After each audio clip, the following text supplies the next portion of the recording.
పెట్టుకునేందుకు మట్టిని గుండెకు హత్తుపైపుడే ధరణి దండాలమ్మ అమ్మ మానేలమ్మ ధరణి దండాలమ్మ అమ్మ మానేలమ్మ జజ్జన కరజననే హైలస్సో వైలాలా వైలా ఓలెస్స జజ్జన కరజననే హైలస్సో వైలాలా వైలా ఓలెస్స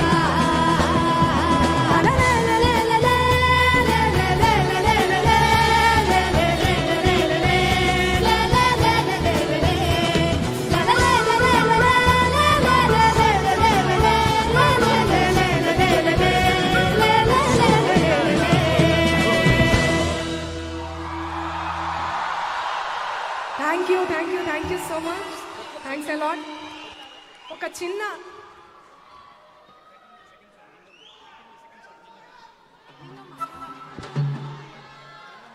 మొన్న సద్గురు ఒక సాంగ్ పాడారు, విన్నారా అందరూ? అది హిందీలో, మనం తెలుగులో చిన్న ఏదో నాకు నచ్చి సామాన్యతో రాయించుకున్నా, నచ్చింది, నాకు పాడాలనిపించింది ఎందుకో సద్గురు ముందు. చాలా బాగా పాడారు సద్గురు మీరు. సో మీ అందరి కోసం. నిన్ను నన్ను కలిపిన బంధం మట్టిదిరా మనుబంధం, పంచిన ఒడినే మరిచామంటే మన పుట్టుకనే ఇక వ్యర్థం. అరచేతుల్లో మోసే అమ్మతనం చూసావా, తల్లి రుణాన్నే తీర్చే సమయం ఈరోజే అనలేవా, ఈరోజే అనలేవా. Thank you Sadhguru, thank you so much. మీ అందరి కోసం వన్ మోర్ సాంగ్.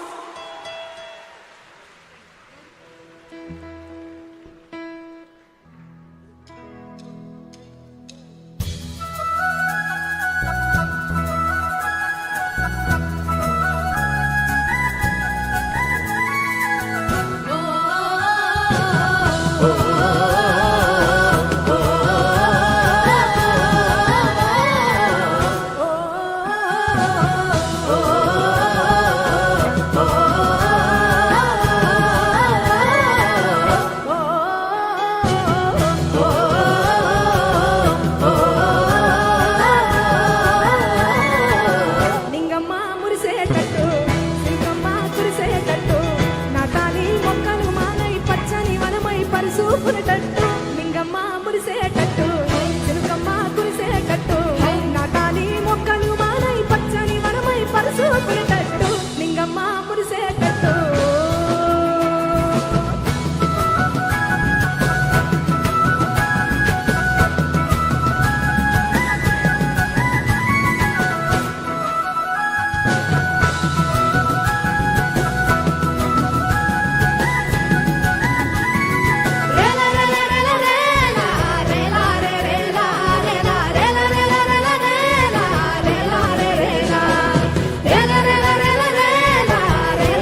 నాటాలి మొక్కలు మానై పచ్చని వనమై పరుచుకునేటట్టు లింగమ్మ మురిసేటట్టు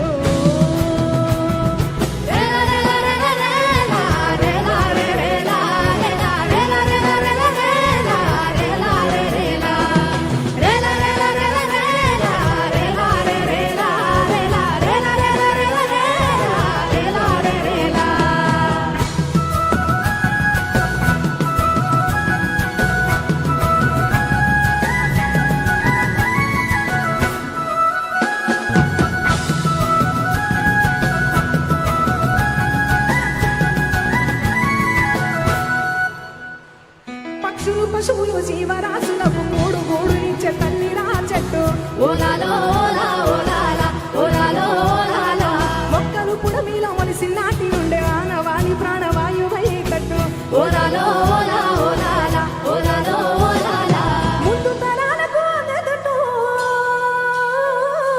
ముందు తరాలకు అందెదట్టు ఈనాడే నీ చేత చెట్టు పెట్టు లింగమ్మ మురిసేటట్టు సిరుకమ్మ కురిసేటట్టు నాటాలి మొక్కలు మానై పచ్చని వనమై పరుచుకునేటట్టు లింగమ్మ మురిసేటట్టు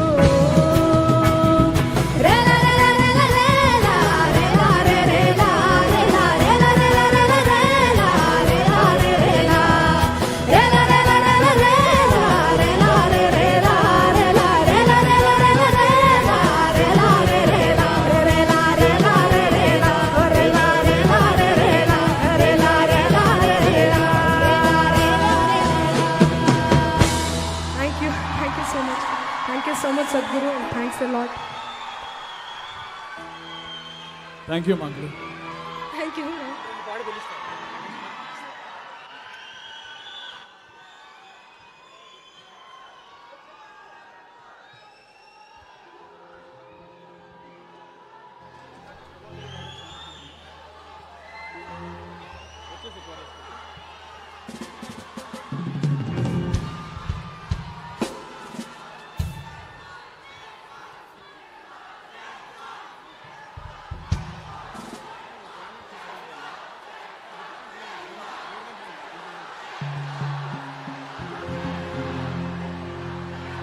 Check.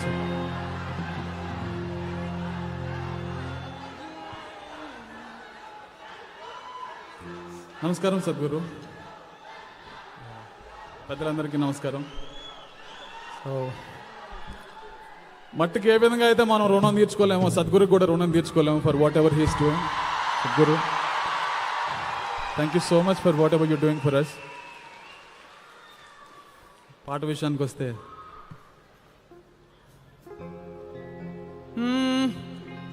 ఒట్టి మట్టేగా అంటావేమో,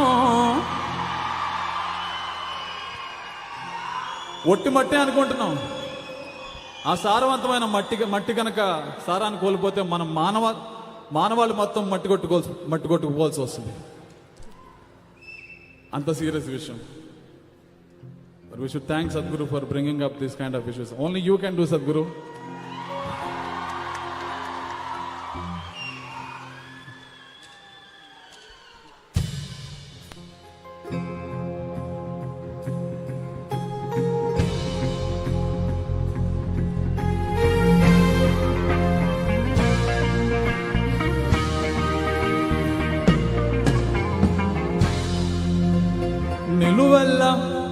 నిలువెల్ల పురుడోసుకుని నేలమ్మ పసిరి పైరులు గన్నది. చెట్టు సేవల పుట్టలతో జీవుల మనుగడకు అనువైనది. పురుగు పుట్ర సేరికతో సారం మట్టికి తోడైనది. పశుల పక్షుల తోడుగా జీవం నేలపై పారాడింది. ఒట్టి మట్టేగా అంటావేమో, మనుగడ పుట్టేది గిట్టేది మట్టిలోనే గదరా. మట్టేరా పుట్టుకకు ఆధారం, మోసేది నివారం, అన్నమయ్య కలిగించే మమకారం. మట్టేరా ప్రాణమున్న బంగారం, జీవకోటికి గర్భం, వట్టిపోని గుడ్డెలను తీర్చుకోరుణం.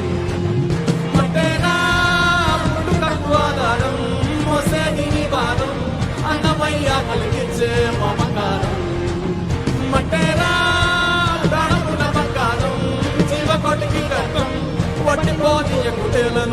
తెచ్చుకోరుడు.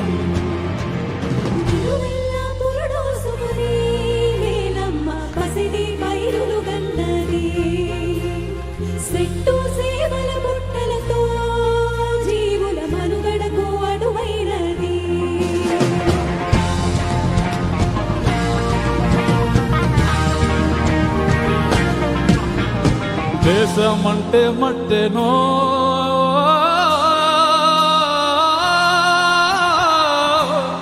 దేశమంటే మట్టెనో మట్టి లేకుంటే మనిషెక్కడో హారం లేని మట్టిలో నువ్వు సాగట్లా సాగిస్తావో సాగుంటేనే సౌభాగ్యం లేకుంటే నిలువలేదు ఏ రాజ్యం తిండి పట్ట నీడకి నిండు మట్టే రాములాధారం ఒట్టి మట్టేగా అంటావేమో మనుగడ పుట్టేది గిట్టేది మట్టిలోనే గదరా మట్టేరా పుట్టుకకు ఆధారం మోసేది నీ భారం అన్నమయ్య కలిగించే మమకారం మట్టేరా ప్రాణముండ బంగారం జీవకోటికి గర్భం పట్టిపోని ఎక్కుటేలను తీర్చుకోరు మట్టేరా పుట్టుటకు ఆధారం మోసేది నీ భారం అన్నమయ్య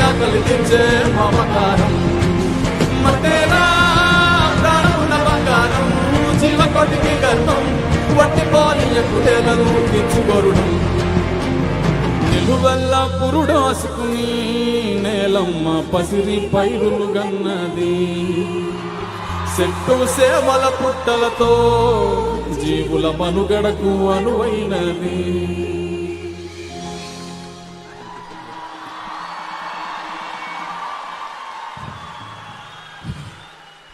ప్రకృతి పచ్చగా ఉంటే మనం ప్రకృతితో మమేకం అయిపోయి బతకగలిగితే ఎంత ఆనందంగా ఉంటుంది ఎంత అందంగా ఉంటుంది అనేది గోరెటెంకన్ గారు రాసిన ఒక పాట మువ్వ అందులో అనే ఒక పాట. సో ప్రకృతిలో మనం ఎలా ఇమిడిపోవచ్చు ఎలా కలిసి బతకచ్చు అనేది ఈ పాట సారాంశం చాలా గొప్పగా రాశారు గోరెటెంకన్ గారు. I'll sing that.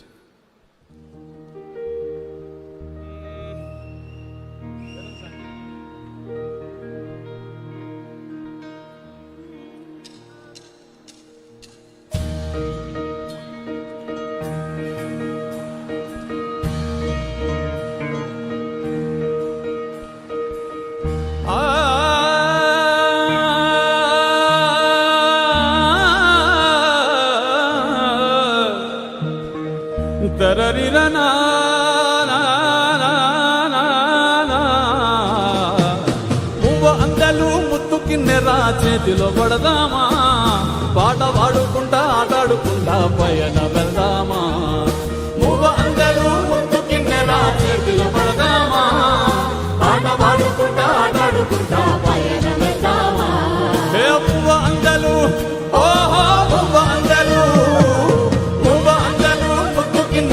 చేతిలో పడదామా పాట పాడుకుంటా ఆటాడుకుంటా పయన వెళ్దామా పువ్వ అందరూ ముద్దు కిన్నెరా చేతిలో పడదామా పాట పాడుకుంటా ఆటాడుకుంటా పయన వెళ్దామా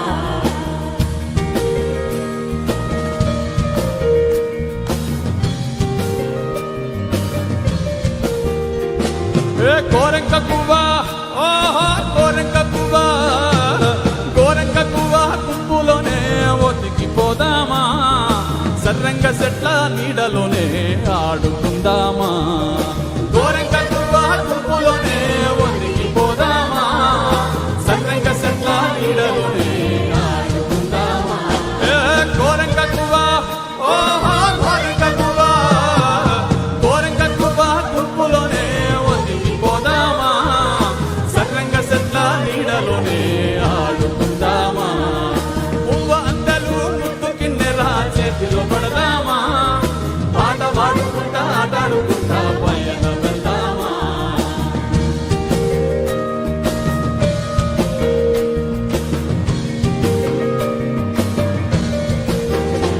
ఏ చెట్టు గుట్ట ఓరద చెట్టు గుట్ట చెట్టు గుట్ట పుట్టలతో సెలిమి చేద్దామా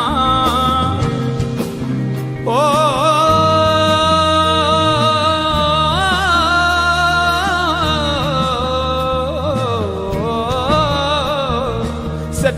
బుట్ట బుట్టలతోని చెల్లిమి చేద్దామా, చుట్టాల ఓలే పిట్టలలా కలిసిపోదామా. చెట్టు బుట్ట బుట్టలతోని చెల్లిమి చేద్దామా, చుట్టాల ఓలే పిట్టలలా కలిసిపోదామా. ఏ పువ్వ అందలు ఓహో పువ్వ అందలు, పువ్వ అందలు ముద్దు కిన్నెలా చేతిలో పడదామా, పాట పాడుకుంటా ఆటాడుకుంటా పయనం వెళ్దామా. ఏ పువ్వ అందలు ముద్దు కిన్నెలా చేతిలో పడదామా, పాట పాడుకుంటా ఆటాడుకుంటా పయనం వెళ్దామా. పువ్వ అందలు పువ్వ అందలు. Thank you.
Thank you so much.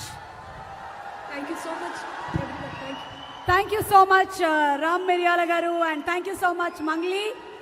మీ పాటల్లో మామూలుగానే మట్టి వాసన గుబాళిస్తుంది. ఈరోజు మట్టి కోసం Sadhguru conscious planet save soil మూమెంట్లో మరింతగా మట్టి వాసనని వెదజల్లినందుకు ధన్యవాదాలు తెలియజెప్తున్నాము. Thank you so much Mangli and Ram Miryala. And thank you so much all the earth buddies. What a wonderful energy. Thank you.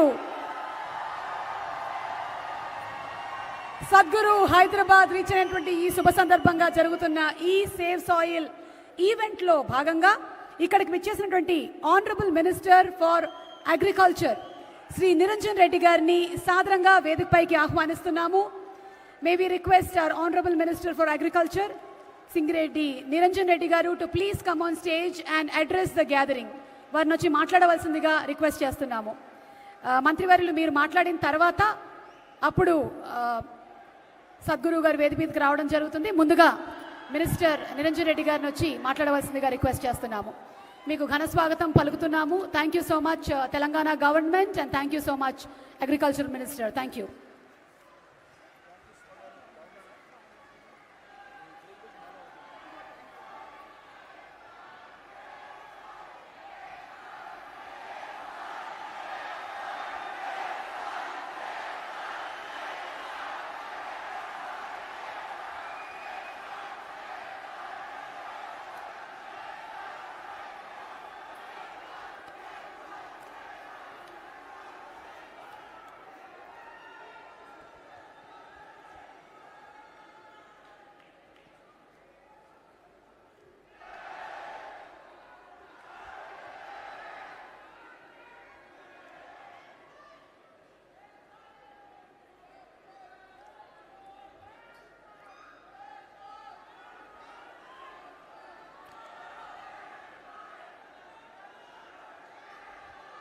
నిన్ననే తెలంగాణ రాష్ట్రాన్ని ఈ నేలను ఋతుపవనాలు తాకినాయి. ఈ నేలను వర్షం ముద్దాడింది. ఈ తెల్లవారుజామున ఈ సాయంత్రానికి సద్గురు గారు హైదరాబాద్ నేల మీద కాలు పెట్టినారు.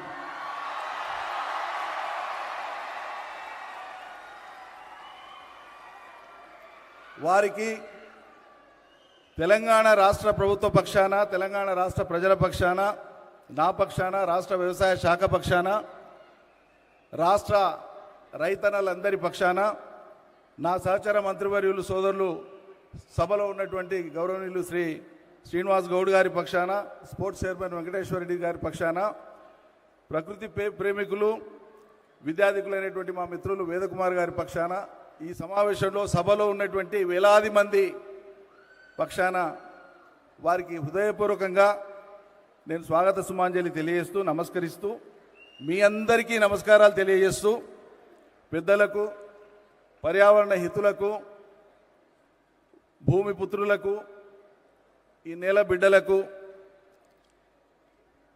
ప్రాణుల్ని, చరాచర జీవుల్ని ప్రేమించేటువంటి హృదయం గల మీ అందరికీ, యువతీ యువకులకు, అందరికీ మీడియా మిత్రులకు నేను హృదయపూర్వకంగా మళ్ళొక్కసారి నమస్కారాలు తెలియజేస్తున్నాను.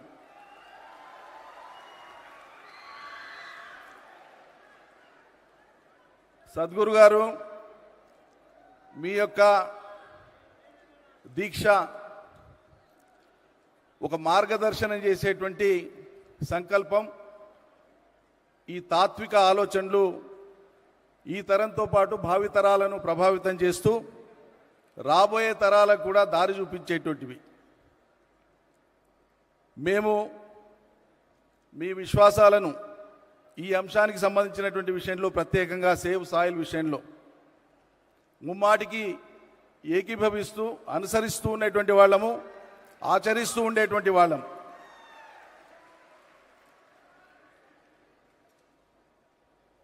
నిజంగా చెప్పాలంటే మేం మట్టి మనుషులం, తెలంగాణ బిడ్డలము, తెలుగు బిడ్డలం, మట్టి మనుషులం.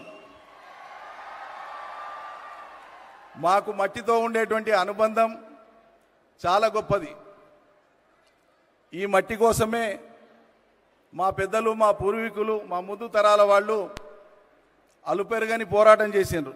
ఈ మట్టిని రక్షించుకోవడం కోసమే, ఈ మట్టి మీద నిలబడి జీవనాన్ని కొనసాగించడం కోసమే, ఈ మట్టిని కాపాడుకోవడం కోసమే. మీ అందరికీ తెలుసు, ప్రకృతి మానవాళికి అందించినటువంటి ఒక అపురూపమైనటువంటి కానుక, సహజమైనటువంటి సంపద మన నేల, మన భూమి ఉపరితలంలో ఉండేటువంటి నేల.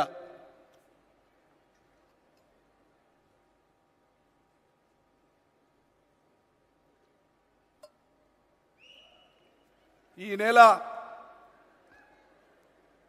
మనకు, నేల లేనిది జీవం లేదు, జీవం ఉండేది నేలలో. జీవం మనుగడ సాగించాలంటే నేల కాపాడబడాలి. అందులో ఉండేటువంటి చరాచర జీవులన్నీ, కంటికి కనిపించేవి, కంటికి కనిపించవి, మనతో పాటు పుట్టినవి, మనకంటే ముందు పుట్టినవి, మన తర్వాత పుట్టబోయేవి, ఏ జీవులైనా మనుగడ సాగించాలి. ఒక వైవిధ్యభరితమైనటువంటి పరిణామ క్రమం ఇంకా ముందుకు సాగాలంటే ఖచ్చితంగా మనం దీన్ని కాపాడుకోవాలి. ఈ నేల ప్రస్తుతం ఉండేటువంటి స్వరూపం సంతరించుకోవడం కోసం అనేక భౌతిక రసాయనిక పరిణామాలు సంభవించిన సంగతి మనందరికీ తెలిసిందే. దాశరథి గారు అన్నట్లు భూగోళం పుట్టుక కోసం రాలిన సొరగోళాలెన్నో అన్నాడు ఆయన పరిణామ క్రమాన్ని వివరిస్తూ ఒక పాటలో. ఆద్యంతం మానవ చరిత్రను కూడా ఒకటే పద్యంలో ఒకటే పాటలో వివరించినటువంటి గొప్ప తాత్వికుడు దాశరథి, తెలంగాణ మట్టి బిడ్డ, తెలుగు మట్టి బిడ్డ.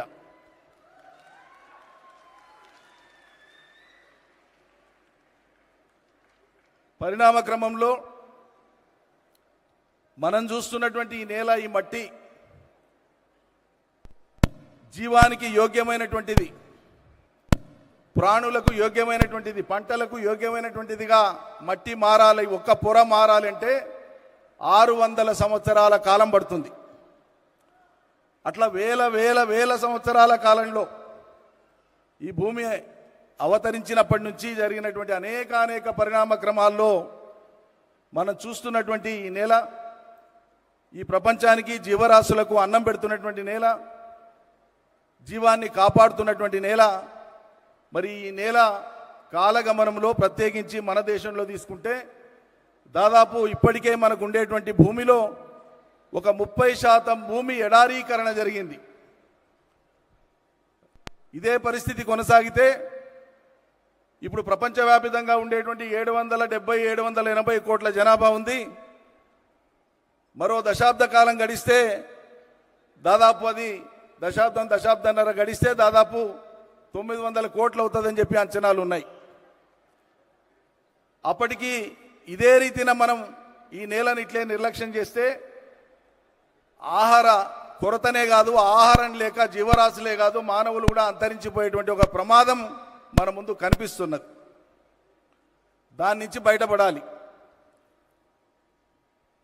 మనం సాంప్రదాయబద్ధంగా భారతదేశంలో వేల సంవత్సరాలుగా మొదలైనటువంటి వ్యవసాయ నాగరికత, ప్రపంచంలో మానవుడు వ్యవసాయం మొదలుపెట్టి 13,000 ఏళ్ళైతే స్థిరమైనటువంటి వ్యవసాయం ఒక చోట సెటిల్ అయి అక్కడే ఉండి ఆవాసాలు ఏర్పరచుకొని వ్యవసాయం ప్రారంభించి 10,000 సంవత్సరాలైంది.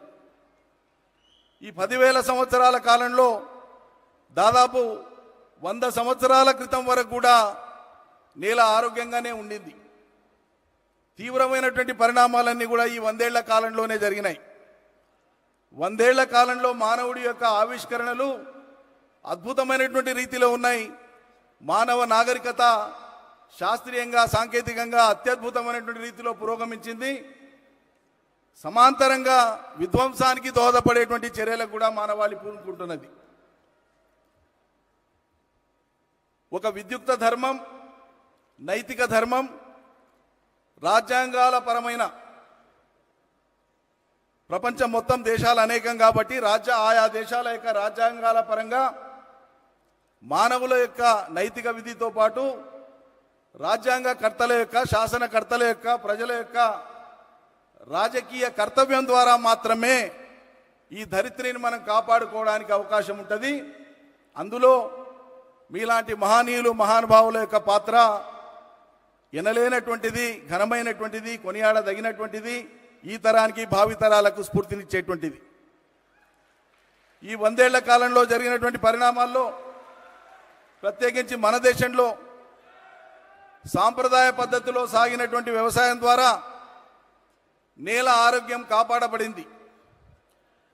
కానీ సాంప్రదాయ పద్ధతిలో సాగినటువంటి సాగు వ్యవసాయం ప్రాణులకు కానీ మానవులకు కానీ ఈ దేశంలో సరిపోయినటువంటి మోతాదులో ఆహారాన్ని అందించలేనటువంటి పరిస్థితి కొనసాగినప్పుడు ప్రపంచ పోకడలను మనం దిగుమతి చేసుకొని హరిత విప్లవం పేరు మీద, సస్య విప్లవం పేరు మీద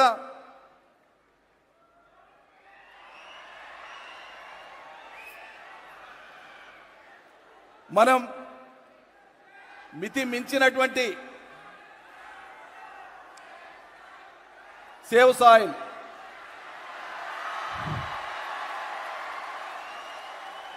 మితిమీరినటువంటి, మీకు తెలియాల్సినటువంటి అంశం ఇది. మనం అందరం భుజించేటువంటి ఆహారంలో ఈరోజు పరిమితికి మించినటువంటి ఫర్టిలైజర్, అదేవిధంగా పెస్టిసైడ్ రెసిడ్యువల్స్ ఉంటున్నాయి. వీటిని తగ్గించకపోతే, వీటి వాడకాన్ని రేషనలైజ్ చేయకపోతే, irrational usage of fertilisers and chemicals and pesticides వాటి మీద స్థిరమైన నియంత్రణ లేకపోతే భవిష్యత్తు అంధకారం అవుతుంది. అందుకోసమే చివరి విషయం చెప్పి నేను ముగిస్తాను.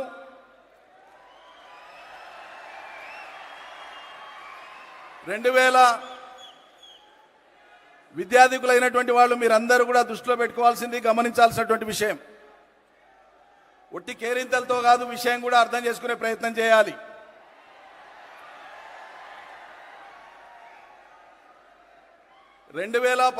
సెప్టెంబర్లో వారికి యుఎన్ఓతో అనుబంధం ఏర్పడింది కాబట్టి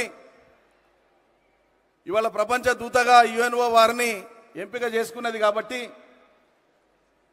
యుఎన్ఓ వాళ్ళు 2015 సెప్టెంబర్లో అంతర్జాతీయ మానవాళి మొత్తాన్ని దృష్టిలో పెట్టుకొని ఆయా దేశాలకు నిర్దేశించినటువంటి కర్తవ్యాలు, బాధ్యతలు, ఆయా దేశాలు ఏం చేయాలని చెప్పినటువంటి దాంట్లో సస్టైనబుల్ డెవలప్మెంట్ గోల్స్ అని చెప్పి ఆ రోజు ఒక 17 గోల్స్ని ప్రపంచ దేశాలకు వాళ్ళు డిటర్మైన్ చేసినారు. వాటిని అచీవ్ చేసుకోవడం కోసం 167 టాస్క్లని విధించినారు.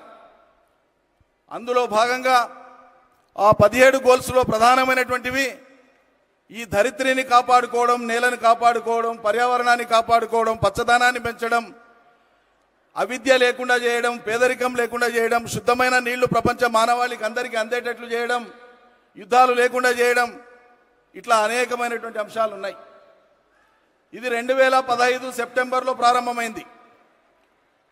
కానీ 2014 జూన్కు ఏర్పడినటువంటి తెలంగాణ రాష్ట్రం, అంటే అంతకంటే ముందే ఏడాది పైచిలకు ముందే ఏర్పడినటువంటి ఈ రాష్ట్రంలో తొలి క్యాబినెట్ సమావేశంలో తీసుకున్నటువంటి నిర్ణయాలు అవి ప్రకృతిపరమైనటువంటివి.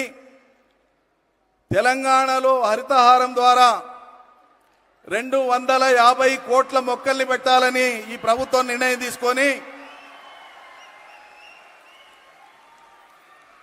అమలు చేయడం జరిగింది. అదేవిధంగా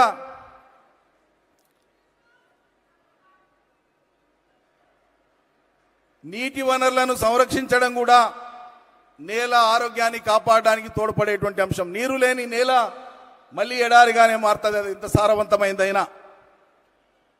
కాబట్టి నేలకు అవసరమైనటువంటి నీరు వర్షాధారంగానే కాక వర్షాధారంగా వచ్చినటువంటి నీళ్లను నిల్వ ఉంచుకొని సముద్రంలోకి కలిసేటువంటి నీళ్లను ఒడిసిపట్టి ఎక్కడికక్కడ చెరువులు, కుంటలు, వాగులు, వంకలు, ప్రాజెక్టులు, రిజర్వాయర్ల ద్వారా ఇలా తెలంగాణ భారతదేశంలో భూగర్భ జలాన్ని పెంచడంలో నంబర్ 1 రాష్ట్రంగా నిలిచింది. ఎక్కడ చూసినా కూడా నీటి సంపద, జల సంపద. ఈరోజు తెలంగాణ నేల మీద మనుషులే కాదు, వ్యవసాయం వృద్ధి అయినటువంటి కారణంగా తెలంగాణ నేలంతా పచ్చబడ్డది. ఎక్కడ చూసినా కూడా పచ్చదనంతో పరుచుకొని ఉన్నది. అదేవిధంగా తెలంగాణలో పశువులు కానీ, గొర్రెలు కానీ, ఇతర జీవ సంపద అయితే లైవ్ స్టాక్ అంటామో మనం, అది సుమారు ఇవాళ 2019 లెక్కల ప్రకారంగా 5 ఏళ్లకోసారి పశుగణన జరుగుతుంది. 2019 లెక్కల ప్రకారంగా 3,26,00,000 జీవాలు ఉన్నాయి ఇవాళ తెలంగాణలో. ఆ జీవాల వల్ల జరిగేటువంటిది అవి నేల మీద సంచరిస్తూ వాటికి దొరికిన ఆహారాన్ని భుజిస్తూ వాటి మలమూత్ర విసర్జన ద్వారా భూమి సారాన్ని పెంచేటువంటి ప్రక్రియ కూడా తెలంగాణలో జీవజాతులు తోడ్పడుతున్నాయి. ఈ విధంగా రాబోయే తరాలకు ఈ నేలను కాపాడుకోవడం ద్వారా ఒకటి ఆహార భద్రతను, 2 మంచి పర్యావరణాన్ని అందించేటువంటి బాధ్యత మనందరిది. ప్రపంచ ప్రఖ్యాత ఆంథ్రోపాలజిస్ట్ ఎన్రిక్ సాల్మన్ చెప్పినటువంటి విషయం, మనం బంధం జీవులం అంటే మనుషులమే కాదు, అన్ని రకాల జీవులతో మనకు బంధం ఉంది, అనుబంధం ఉంది అన్నటువంటి దృష్టితో మనం గాలి పీలుస్తున్నాం, అవి కూడా గాలి పీల్చుకుంటున్నాయి, వాటి గాలి మనం పీల్చుకుంటున్నాం, అవి జీవించాలి మనం జీవించాలనేటువంటి ఒక సిద్ధాంతంతో, కారుణ్యమైనటువంటి భావనతో, కంపాషన్తో ఈ భూమి మీద మానవుడు ఒక్కడే కాదు హక్కుదారుడు, సమస్త జీవజాతులన్నీ హక్కుదారులైనటువంటి విధంగా భావితరాలకు ఈ సందేశాన్ని తీసుకొని పోవాలి. దీన్ని మనం అందరం ఆచరించాలని చెప్పి మనవి చేస్తూ, తెలంగాణ ప్రభుత్వ పక్షాన మీ యొక్క ఫౌండేషన్ చేస్తున్న కృషికి మేము అనుబంధంగా ఉంటాము, తోడుగా ఉంటామని చెప్పి ప్రకటిస్తూ మీ అందరికీ ధన్యవాదాలు అర్పిస్తూ ముగిస్తాను. జై తెలంగాణ, జై Bharat.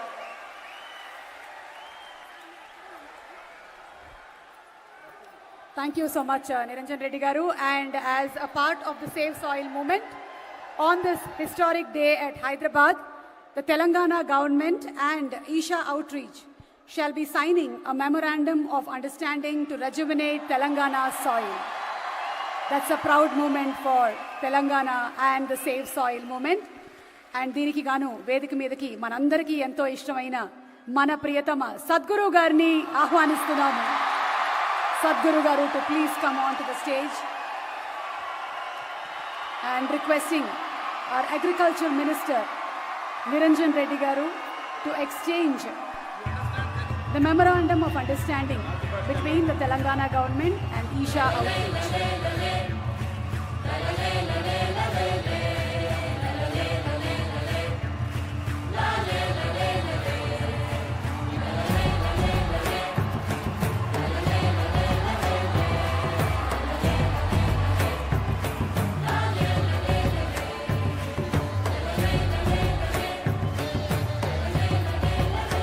Indeed is a historic moment. Save Soil movement ni మొదలు పెట్టి ఎన్నో కంట్రీస్ ట్రావెల్ చేసినటువంటి సద్గురు ఎంతో మంది రాష్ట్రాల్లో ఉండేటువంటి ముఖ్యమంత్రులు ఇలాగే MOUని ఎక్స్చేంజ్ చేయడం జరిగింది. అండ్ ఈ రోజు మన తెలంగాణలో ఉండేటువంటి వాళ్ళందరికీ గర్వకారణం ఏంటి అంటే తెలంగాణ ప్రభుత్వం కూడా MOUని సేవ్ మూమెంట్తో ఎక్స్చేంజ్ చేయడం. నిరంజన్ రెడ్డి గారిని ఒక్క నిమిషం వేదిక మీద ఉండవలసిందిగా రిక్వెస్ట్ చేస్తూ, inviting on stage minister Srinivas Goud గారిని వేదిక మీదకి రావాల్సిందిగా రిక్వెస్ట్ చేస్తున్నాము. Srinivas Goud garu, minister for transition and excise, sports and youth services tourism, to please come on stage. ఈరోజు ఈ కార్యక్రమానికి వచ్చేసినటువంటి శ్రీనివాస్ గౌడ్ గారికి కూడా మా సాదర స్వాగతం పలుకుతున్నాము.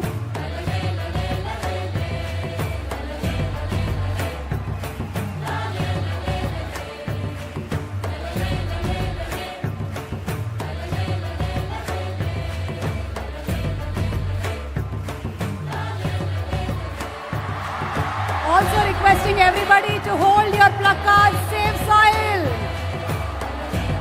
మీరు చేయగలిగింది మీ social media pages, Twitter, Insta, FB ఎక్కడైనా సరే ఈ మెసేజ్ని మీరు షేర్ చేయండి. మీ కంపెనీస్లో కూడా మీరు ఈ మెసేజెస్ని షేర్ చేయండి. Address the cause and be a earth buddy. Let's join hands together for Save Soil. మట్టిని రక్షించండి, అది మనల్ని రక్షిస్తుంది. మట్టి లేకపోతే మనం లేము. Thank you so much Niranjan Reddy garu, thank you so much Srinivas Goud garu, అలాగే వచ్చినటువంటి తదితర dignitaries andariki kuda thank you cheptu.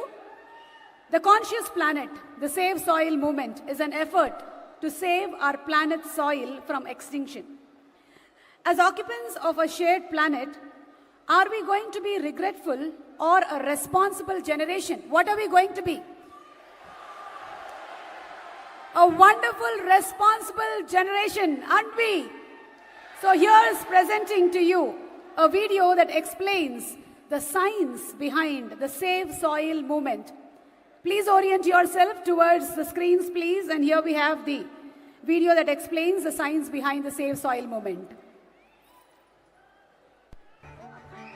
We are talking about climate change, carbon emissions, and global warming and various other aspects, but we are not addressing soil. Soil is the habitat upon which zillions of lives thrive. Once there is no richness in soil, then you have forsaken the planet in many ways.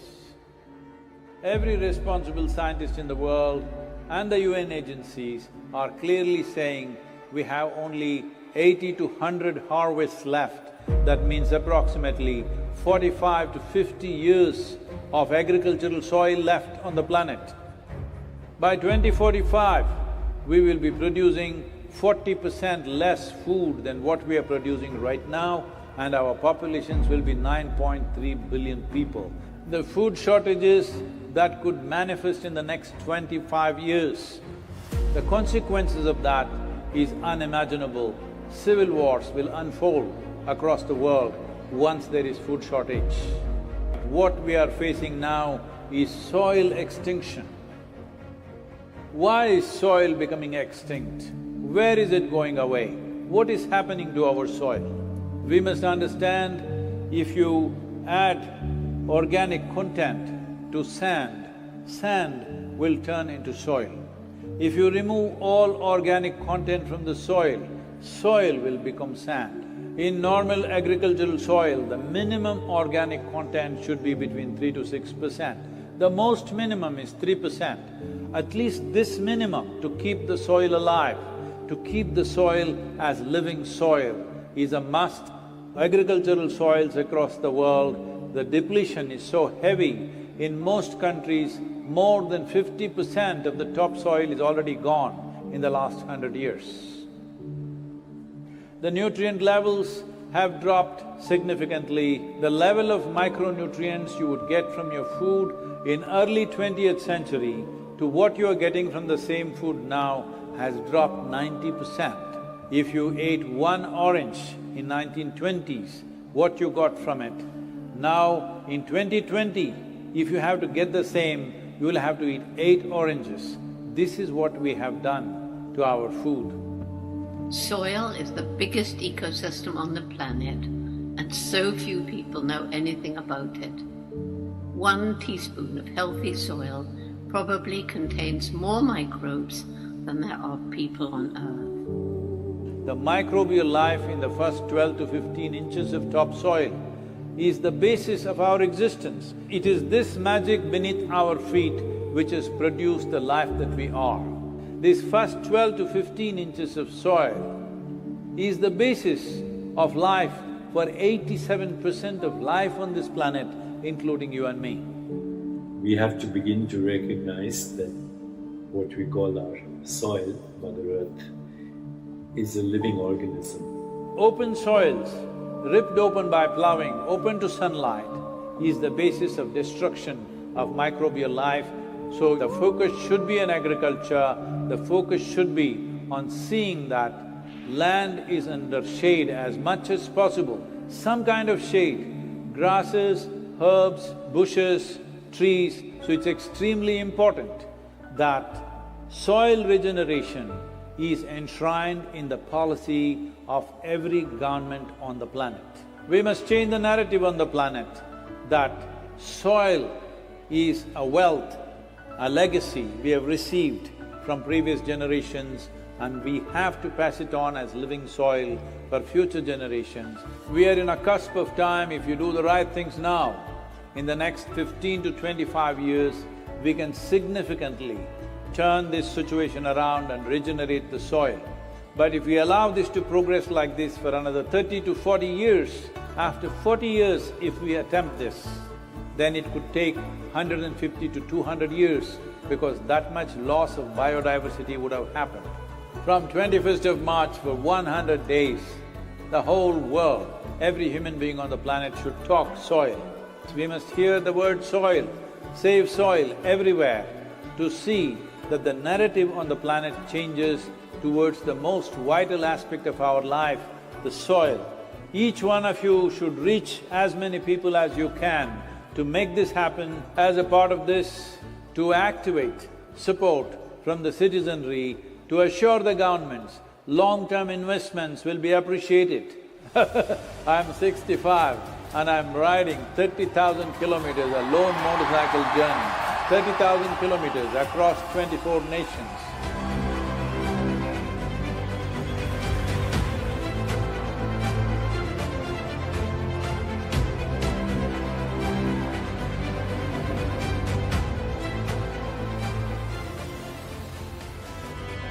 Sadhguru, thank you for what you're doing. Dear Sadhguru, one of the world's voices and leaders on soil conservation. وابدا بالنسبه لنا في رابطه العالم الاسلامي As for the Muslim World League, we are completely ready to help you. You've inspired me to think about soil very differently. I love what you say that we're all part of the solution and we all have a role to play. This is my appeal to every one of you, because I don't want this COP15 to end as one more convention with more paper and more paper. This must end with concrete action, and action in such a way that it's implementable. It is implementable and we will see a distinct change in the coming few years.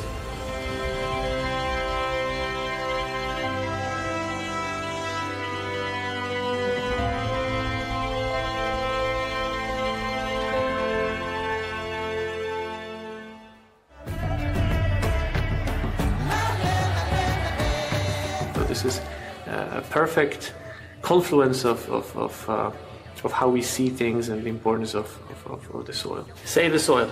Our soil needs nourishment. Save soil. Let us make it happen. सदगुरु जी ने यात्रा की, दुनिया को मिट्टी के प्रति स्नेह तो पैदा हुआ ही होगा, लेकिन भारत की मिट्टी की ताकत का भी परिचय मिला होगा। I salute you, your energy and your dedication, and my full support of what is needed from the Palestinian side. To honor the people of this country, I want to thank you very much.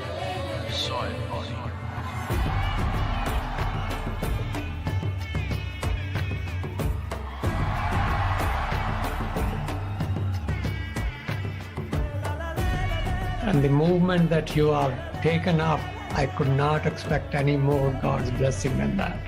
Sadhguru, and this campaign is so important. We're going to save the soil. Do your part. Let's save soil and create a conscious planet. Save soil. Save our soil. Save soil. Sadhguru, save soil, my friend. Save soil. Let's make it happen. Antigua and Barbuda is part of the Save Soil mission. We commend you for what you're doing.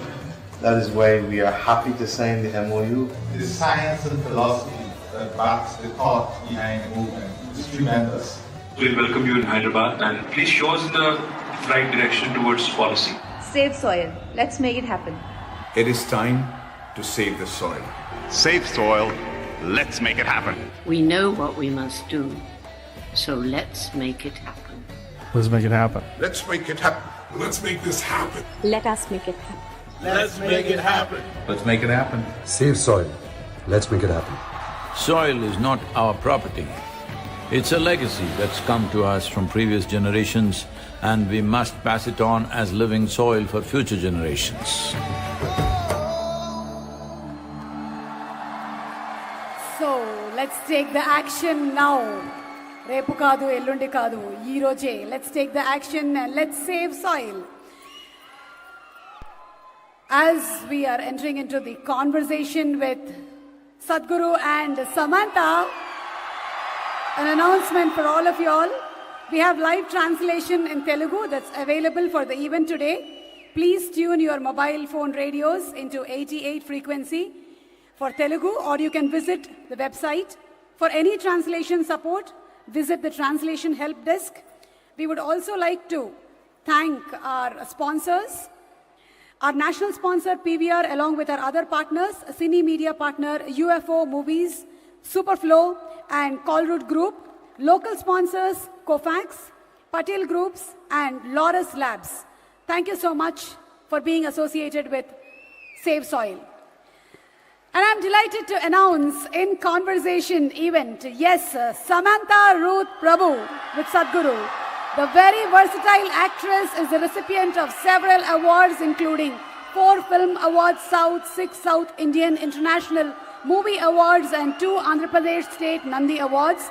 Apart from her acting career, she also has started her own NGO, Pratyusha Support, to provide medical support for women and children in 2012. Ladies and gentlemen, presenting to you Samantha Ruth Prabhu, manandariki chala ishtamainatvanti mana Sam, ee roju in conversation with Sadhguru. So may I request once again our dearest Sadhguru to please come on stage. Whether it is a question related to our physical self, spirituality, family or planet, one thing that we all know is ask Sadhguru. Our solution to all the problems, our dearest Sadhguru in conversation with Samantha.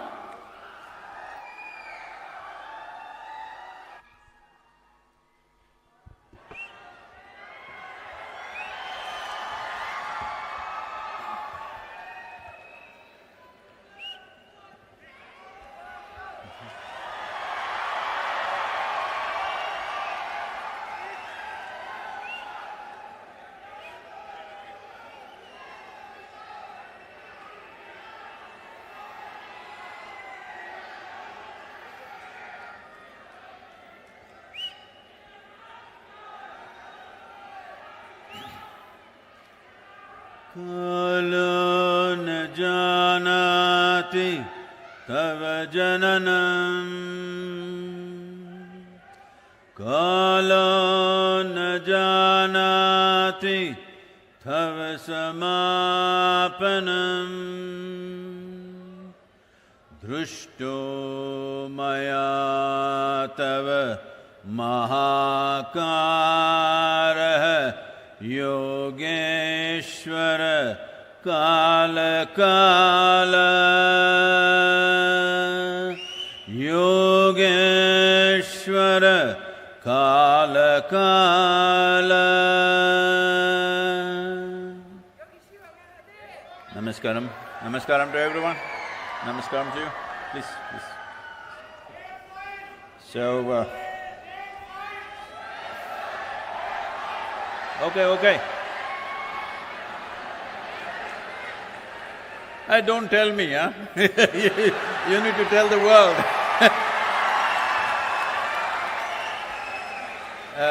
Samantha couldn't come on time because as she was coming, somebody informed her, I'm wearing an yellow kurta, so she had to go back, change and come.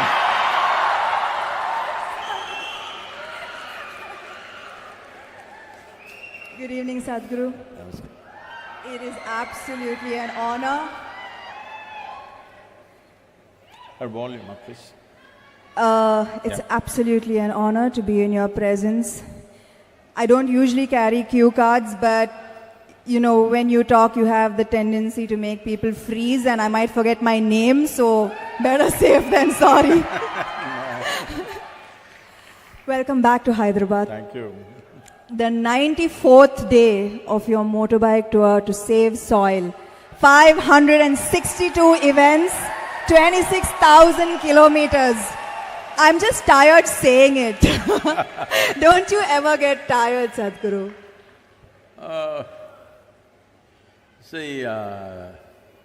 People continuously asking me almost everywhere, looking at the schedule and the distances we are making. Like what is that, 562 events. 562 events means on an average 8 to 9 events per day is what's been happening along the way apart from the riding. So,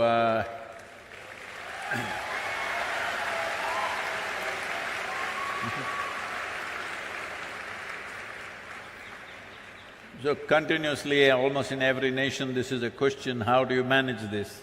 I must tell you, I was riding towards Bucharest and I was to reach there at 7 o'clock, and 7 o'clock there was a television interview. But weather got very bad and the road What is that? Can't hear?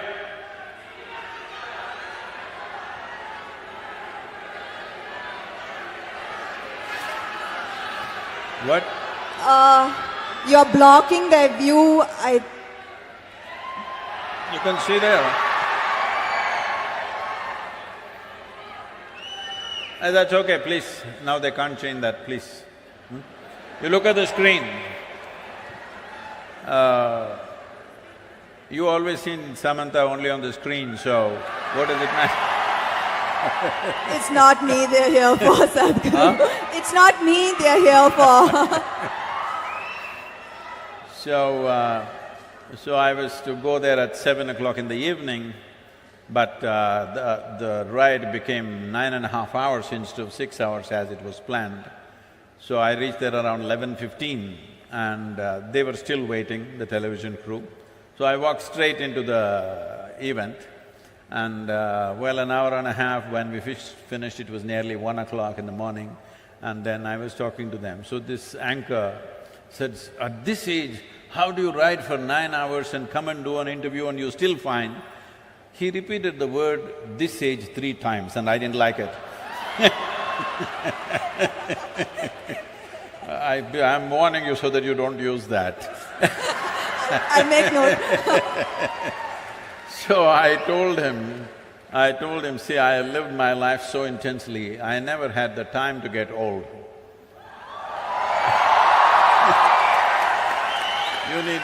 You need lot of time to get old. Where is the time to get old?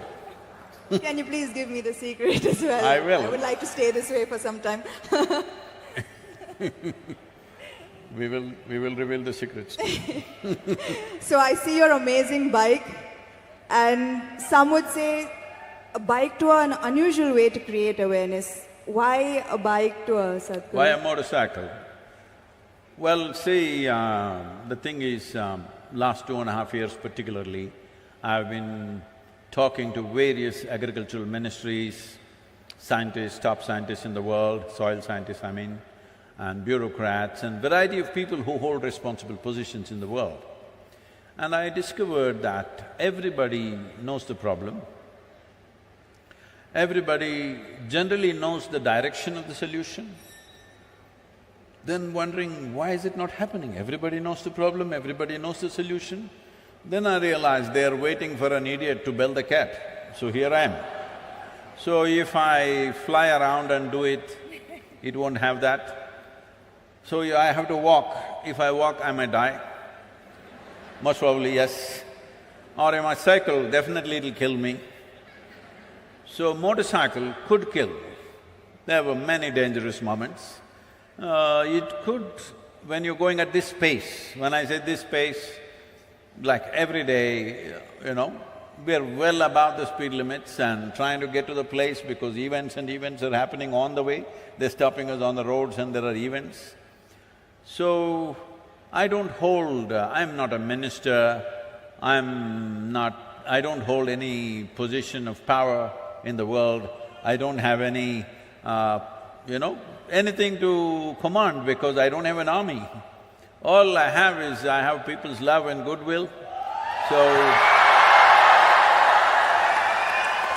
I thought, so that is the only asset I have, so that's the only thing I can play with. I've been talking about this for 30 years, and whenever I speak about it, people say, this is great, this is fantastic, and then they will sleep on it. So, now we wanted to awaken something. I knew the simple way for me to do it is to put myself to some risk, and it's worked because 3 days ago our social media metrics without WhatsApp is reading at 2.8 billion people have spoken about soil. But when I started in London, a lady journalist was interviewing me And she said, Sadhguru, come on, why have you become like this? Can't you pick up something else? Soil is the most unromantic thing. Who will support you? Who is going to talk about soil? Just don't do this, do something else. Talk about the sky, maybe heaven. Not soil. Who is going to be interested in this? Look at this.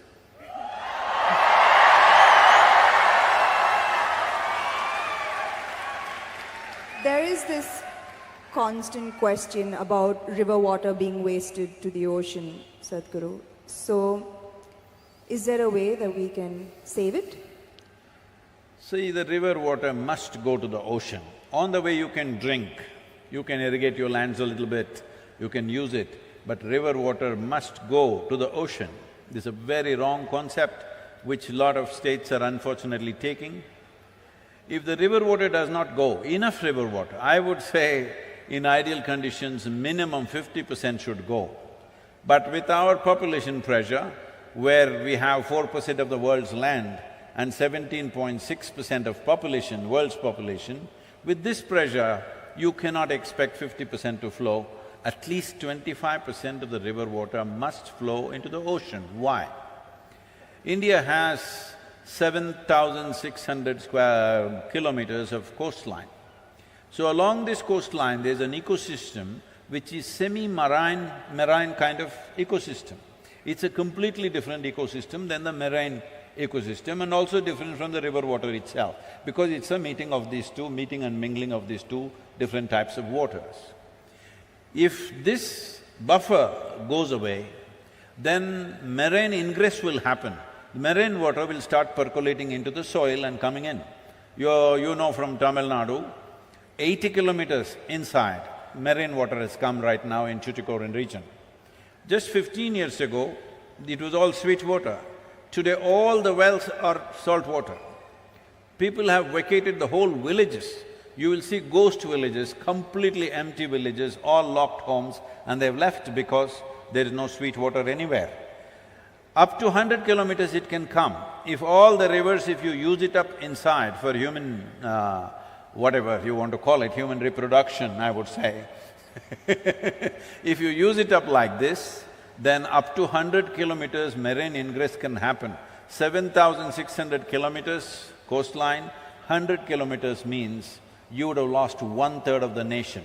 This is about the same size of land that you partitioned with Pakistan and Bangladesh at one time in 1948. That's how much land you will lose once again if rivers don't flow into the ocean.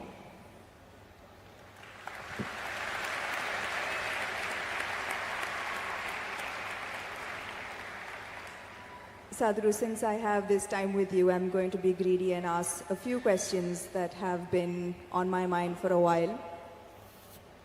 Personally, I love to visit places of worship.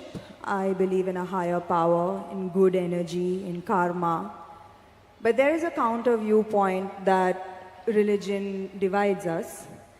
What is the purpose of religion in our lives today, and how would you answer an atheist who says that the world would be a better place without the divisive policies of religion? I very much agree with that. Because of the way we are propagating it today.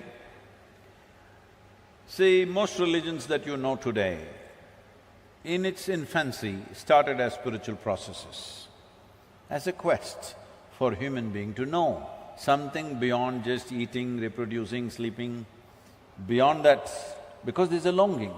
This is not taught to you, there's a natural longing within you. See, if you're struggling for food, food will be the only thing.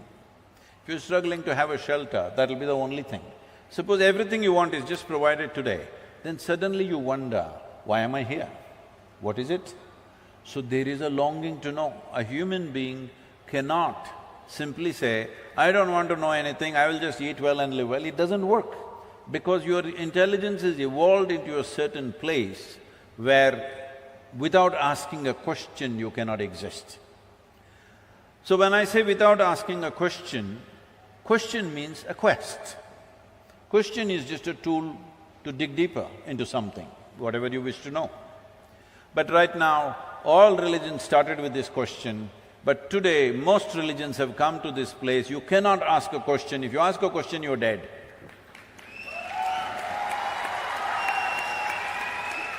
So, with what purpose it started and what it has become today is a different thing. So, we need to make a distinction between religious process and spiritual process. It has become necessary today to do this because today religion means belief. You believe this and this, then you belong to this religion. If you believe that, you become that religion. So when you say, I believe something, it's like this. How many of you here believe you have two hands? All of you just raise one hand. If you believe you have two hands, do you believe you have two hands or you know that you have two hands? You know. If somebody starts an argument with you to prove that you have no hands, if their argument becomes too overwhelming, one slap in the face. He knows you got hands.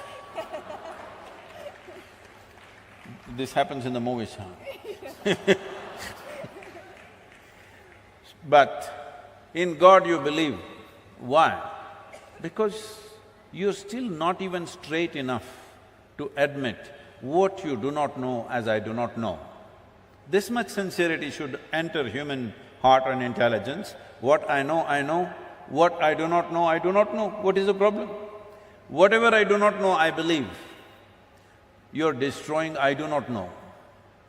I do not know is the most tremendous possibility in your life. When you see I do not know, the longing to know, the seeking to know, and the possibility of knowing becomes a reality. If you destroy I do not know, you will just believe something because it's come from some authority or people claim it's come from an authority. Or in other words, in your life, authority becomes the truth. Spiritual process means truth is the only authority for you.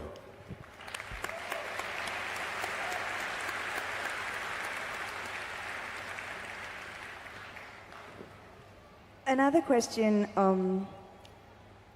that has been on my mind lately is how much of one's life is a result of their past karma? Are the injustices and unfairnesses that one faces in one's life a result of their past karma? If so, do you accept these injustices and find solace in the fact that, okay, the karma is being cleared, even though it might seem detrimental to our lives in so many ways? Samantha, you're old enough for this. I'm not saying you're old, I said you're old enough.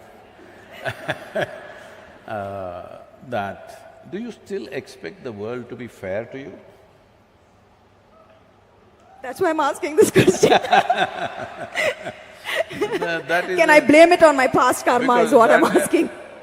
I want the world to be fair to me is a schoolgirl question. By now you should know the world is not fair. It will not be fair to you. But if you dig deep into yourself and have a taste of life, not a taste of your thought and emotion, the taste of life that you are, then you will see life is not just fair, it's just fantastic.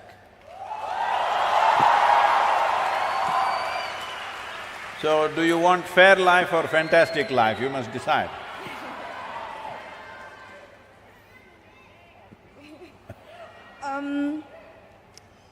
I've noticed this, that beyond the material ego, there is now suddenly a widespread… Who's this ego guy, your friend? Is all around me. And in my industry, the heights of it. So beyond the material ego, I've noticed there's now widespread spiritual ego. I've come across a lot of people who are now on a spiritual path, not you, Sadhguru, who consider themselves superior to people who are not on a spiritual path. How would you advise such people to ensure that they don't fall a prey to this new spiritual ego? First we'll address this ego guy, okay? If you show me where it is, I'll fix it right now. I wish I knew where it was, it just keeps coming suddenly. So, you don't know where it is. The thing is just this, see, at certain moments, as a person, as a woman, you are a beautiful person, wonderful person, I mean. I'm sorry, I didn't say only at certain times you're beautiful, you're always beautiful, but certain times you're wonderful, all right? Certain moments maybe you're nasty, possible. So whenever you're nasty, you say, it's my ego. Why don't you say, it's me, I'm sometimes wonderful, sometimes nasty. If you see this, naturally nastiness will go down. But if you say, whenever you're nasty, Mr. Ego does this, and you don't know where he is, you don't know his address or ID, nor do you know his phone number, so how do you fix this guy? So everybody has this going in their life, because this is spiritual jargon without being spiritual, is all over the place, particularly in India, because we have, 15, 20,000 years of spiritual history, so we know all the words, we know what Atma, Paramatma, this one, that one, Ahankara, everything we know, words only. Words only, noted. So we can just throw words like this and confuse the Western population quite a bit. Because if you come here, they'll say Mukti, Shakti, this one, that one, all kinds of things. They'll think… I know a lot of people who've gone and set up spiritual centers in the West, particularly in America, because they just know one chant, just one chant. Okay, Asatoma Sadgamaya, with this they run the whole thing. So unfortunately, spirituality, in some ways it's come there. It's come there because there is need in the society, there is not enough source. Because of that, people are manufacturing this here and there. I must tell you this. Is it okay if I take a few minutes? This happened, a few years ago, 16 years ago. And I was in United States, and then somebody in the office, our office, told me, Sadhguru, did you know every day 100,000 people are typing out the word spiritual? I said, is that so? Type it out and see what comes out. Are we even there in the picture? They typed out spirituality. First thing that comes up is a spa in Mexico. You've been there?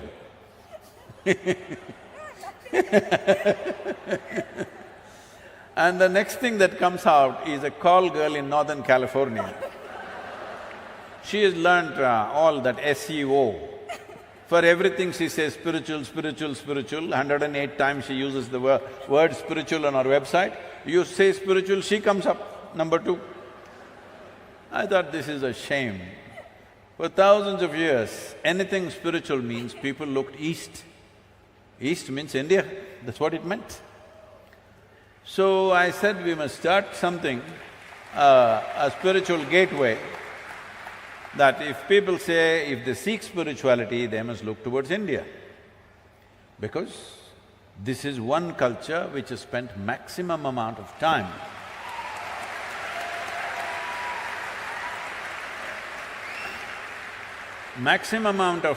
exploring human consciousness and the mechanics of what a human being is, how this functions on the surface and its very core. How does this function? What can we do about it? This has been explored. I'm not saying this out of my Indian origin, I'm saying this after looking at the world closely, that nowhere else has it been looked at like this. So, I said we must start a spiritual gateway, India, the spiritual gateway. As a part of this, I thought, till then, I must tell you this, till about 15 years ago, I had not met a single guru in this country. I just did not meet, I was just busy doing my own work. I never thought I had to go and look for somebody, I had never been to any other ashram anywhere. And then I thought, okay, let me make an attempt. Then I started making phone calls. They all received my call pretty well, and then I started visiting some people and started putting together. We had one meeting with 125 gurus. We made this thing that nobody talks about their philosophy. You keep your philosophy, this is just a meeting. This is just about how to enhance your ashram or your yoga center, whatever you have, how to enhance the quality. We will teach you management, we will teach you branding, we will teach you how to make a website, we will teach you how to present yourself to international community. Your philosophy, we don't touch, you don't touch mine, I don't touch yours. You do your own thing. Because that is the beauty of this culture, that it can exist in hundreds of forms, thousands of forms, and it's okay with us. So when I went about doing this, well, I met many wonderful people, but at the same time, at least 60 to 65%, it hurts me to say this, I found that if I walk into an airport or a golf course, I meet better men than in the so-called spiritual centers. Because it's full of jargon, no heart, no depth, no profoundness, simply one chant, one nonsense, one philosophy that they read somewhere. It's going on like this. This needs to change. So to bring this profoundness to people, as people get closer to me, I get harder and harder and harder. Those who are very close to me, I am bloody cruel. Yes, because just to bring integrity into spirituality is so hard. Because the moment they get spiritual, little, like you said, you're calling it spiritual ego, I call it spiritual airs. They get spiritual airs, air bubbles get in their head. Suddenly they start acting funny, they start saying things that don't exist, they start talking about nonsense that nobody understands. If you speak something, whatever nonsense you speak, people in front of you must understand, otherwise why the hell are you speaking? Because the purpose of speech is to make somebody understand what you're saying. No, if I say something that you don't understand, I become big, you become small. This is rubbish. This is going on for too long. So everybody quotes a book, it all looks like, we are right now talking about earth buddies, we are creating an earthworm image, we are trying to create an NFT. We've over 40,000 images we have created, we will release it shortly. We'll gift you one earthworm, okay? Now, these are all bookworms who fell out of a book. These bookworms were important when there was low literacy in the societies. Only one man in the village could read the book, suddenly he was very valuable. Now everybody can read, what is the point you reading a book to me? If you have something to say other than the book, you tell me. If you're going to read a book, what is the point? When I was in graduation, when I was in the university, I made an agreement with the teachers, I will not come and bother you with my questions. Just give me attendance, I will stay out. Because if you go there, from the first moment you go there, first attendance, that's the only interesting thing. And after that, they're just reading some notes and everybody is writing down. Those days, fountain pens, kara kara kara kara, it makes noise. I don't like it. I say, see, if everything is in that book, give it to us, we'll photocopy it and give it back to you. I don't have to come, you don't have to come. I have many interesting things to do in the town. I don't know about you, but I have many interesting things to do in the town. I don't have to sit here and write down, I can photocopy this. So they didn't want me, so I said, give me attendance. Only once a month I went there to check my attendance, whether they were keeping the deal. I sat in the garden outside, okay? Why I am saying this is, when you are also literate, why should somebody read the damn book to you? You read. If they have something to say which no book can say, of course, then you must listen. So, this whole spirituality as a thing, unfortunately, has fallen on bad times, but slowly it is rising because people's longing is increasing. I must tell you this, 40 years ago when I first started the programs, in our engineering programs, in various different forms, 85% of the people used to come to the programs only for health problems. Only 12–15% came to know something. Today, over 90% of the people come because they want to know something, experience something. Only 8 to 10%.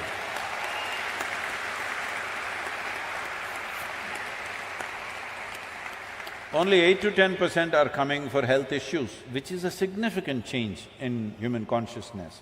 About this ego business, this is one thing we must settle.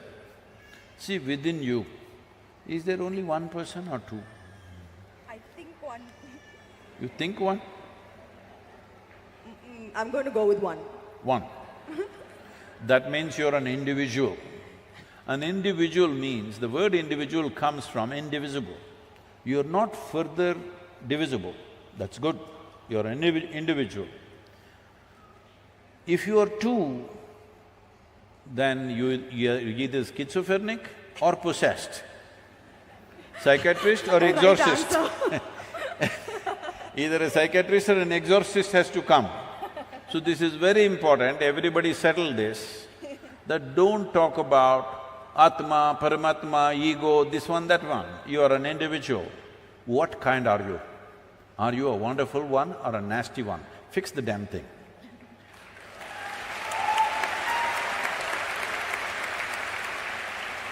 So you're saying, Sadhguru, don't give excuses that, this is me and this is my ego and we are two different… No. You are one and take responsibility for it. If you do that, definitely you will eliminate the nastiness to whatever extent possible. Thank you, Sadhguru. My last question is, there is a criticism that New Age spirituality is for the wealthy and privileged. How would you advise an underprivileged householder who has neither the money nor the time to embark on a spiritual journey, although they are seeking for it? Why is he holding on to a house? You said householder, right? Yes. Why are they holding on to a house? You should live in a house, you should not hold on to it. Right now, that's their problem. They are holding on to a house. Their whole life is around what they own, what they possess. Obviously, they can't leave the damn place and go anywhere. So, the moment your possessions decide the quality of who you are, then you yourself become a material. There's a question there. Ask. I'm sorry, I didn't get the last… No, I'm saying, the moment your possessions decide the quality of who you are, then you will also become a material part. You will not be a human anymore, you will not be a consciousness anymore. Material is there, things are there, clothes are there, home is there, all this is there. Why? Because if you do not arrange this convenience, every day you will be only struggling for that. You won't do anything worthwhile in your life. Because every day if you have to earn your food, can you think of anything higher, I'm asking? Whole attention will be just on that. The idea of making arrangements for ourselves as it's convenient for us is so that our intelligence, our creativity, our possibilities find expression in life. Every day if you have to worry about where is my food today, then you can't do anything worthwhile. So do not misunderstand possessions as a way of enhancing your life. It is a way of making your life convenient so that you can focus on what you want to do. If you have to earn your dinner from now to dinner time, what can you do? What worthwhile things can you do? You will only have to go foraging for food, isn't it?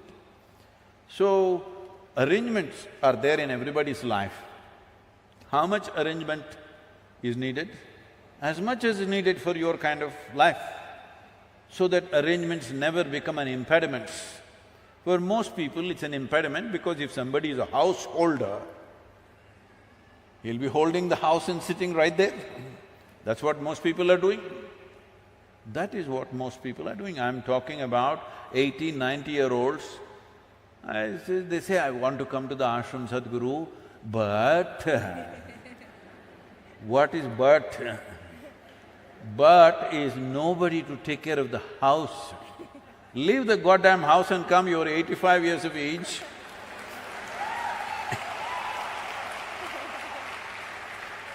You're holding the house so much that you think it's going to go with you.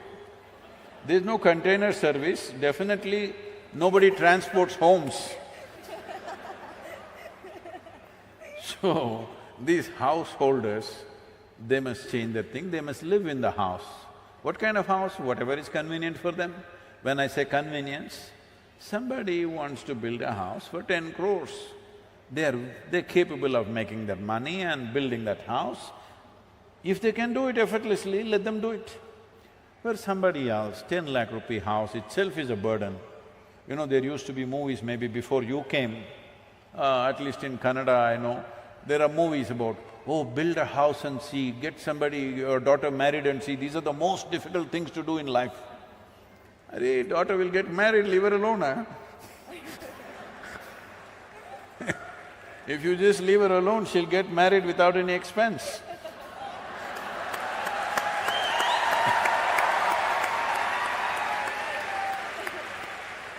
And building a house, if it is such a burden, why the hell are you building a house?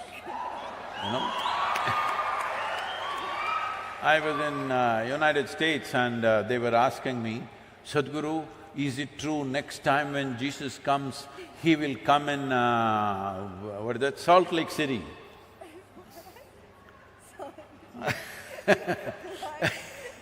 You know Salt Lake City, you don't know?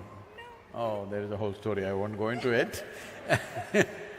I said, see, last time he came around Jerusalem and he came and he said, come follow me. Only 12 guys. Out of the whole population, only 12 guys he got. Out of that, one of them freaked on him anyway.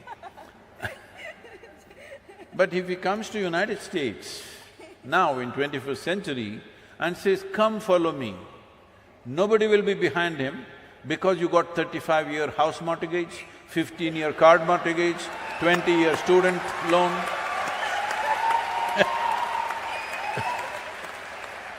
Where will you go? At that time, somebody said, Master, my father is dead, can I bury him and come? That man says, leave the dead to the dead. And you, if he says, leave the bank to the bank, bank will come and catch you anyway. Once you have mortgage, 35 years, 35-year mortgage, what is your lifespan? 10,000 years, is it? I mean, what kind of life is this? In 35 years, if something spectacular happened here, you can't change the direction of your life, what kind of life are you building for yourself? Hello? Life should be light and agile. You're going this way because this is all you know right now. If something really spectacular shines here, you must be able to go there. Otherwise, what kind of life is this? So only then, only when you have that freedom, spiritual process will thrive in a given society. So right now when you say, well, instead of householders, let me go to those people who are living in huts, who are struggling for daily food. It will be obscene for me to go to that man or woman who is struggling for daily bread to go and tell, come, let's meditate. I will never do such an obscene act. I will talk about how to get better bread, how to get it, what to do. Because when a human being is hungry, you talking to him of mukti is the worst possible thing you can do. So, this is important that we understand.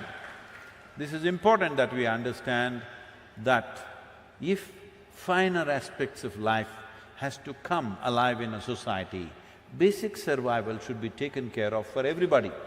Only then it's possible. When large number of people are struggling for survival, finer things won't come. Forget about spirituality, even art, music, fine things won't happen, isn't it? Where is the time to appreciate art?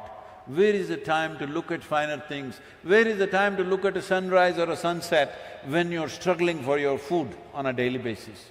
So it's extremely important. Basic economic well-being has to happen if spirituality has to thrive. And the reason why… you can save that for the end, okay? I'll give you 10 minutes to go on clapping, okay?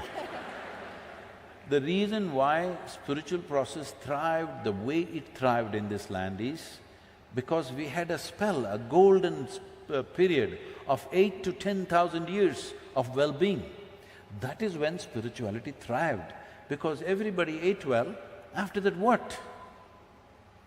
Because if you had come here as any other creature on this planet, stomach full, life settled. But once you come as a human being, stomach empty, only one problem, stomach full, 100 problems. You got 100? Hey, 99 now. So, this is the nature of a human being, that only after survival is taken care of, what it means to be human becomes relevant to you. When your survival is in question, you're just another creature, like every other creature. Only when survival is taken care of, what are the other aspects of being human, beyond eating, sleeping, reproduction and dying one day, what else can I do with myself? This comes up only when there is some assurance of survival. This is why I am constantly in economic forums and economic conferences, because economically, if there is no well-being in a society, who the hell will meditate?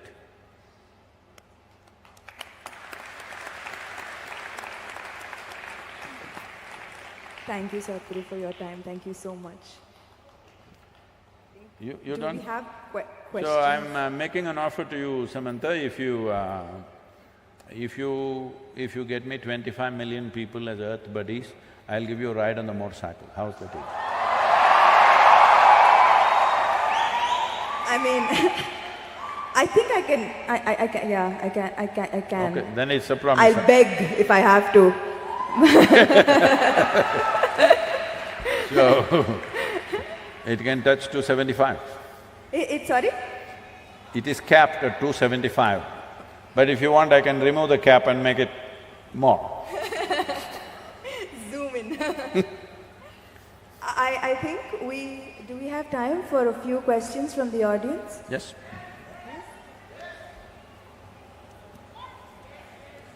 Yes, please. Yes, okay, great. Namaskaram, Sadhguru. Where are you? I'm here, Sadhguru. Where? I'm here, Sadhguru. Yeah, you must say, I am 10 o'clock. 10 o'clock. Yep. Glad to be here, blessed to be here. The question is, why our older generation used to say, whenever you are going to a great guru or someone, don't touch their feet, touch the soil. Don't? Touch their feet, touch the soil, and then you come up. Why you used to say that? I had this question. I did not get that question. Please, if you can repeat. So, elderly people used to say that whenever you visit a great guru, don't directly touch their feet, but definitely touch just the soil before that. They used to say that. So, any reason for that, whether it is related to any Save Soil movement or spirituality movement? I agree with these elderly people, because when I'm riding, wherever, there are Save Soil lineups, a few are formally organized, others by themselves, a few hundred people gathering all over in every state that we are going. When I'm riding, if I ride away fast, they'll feel bad, I don't want to do that. So I slow down. The people who did not get this advice, these guys when I'm riding, they're coming and grabbing my leg.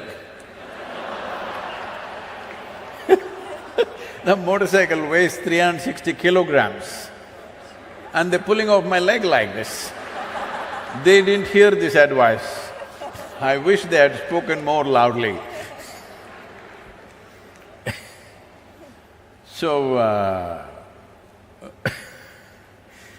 So the thing is, see, to touch a human being, even if it's a child, they must be willing, isn't it? when they're willing. Maybe you can hold their hand, maybe you can hug them, maybe you can touch their feet. Depending on what type of relationship, accordingly people can do different things between human beings. Otherwise, in this culture we told you this. Now, lot of people have become half English in this country. They don't know why hands are shaken. Even in India, everybody is grabbing everybody's hands and doing like this with both the hands.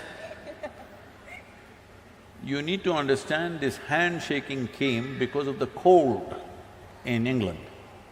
It's so cold, when you hold hands, you don't do that in 40 degrees centigrade. Sweaty palms.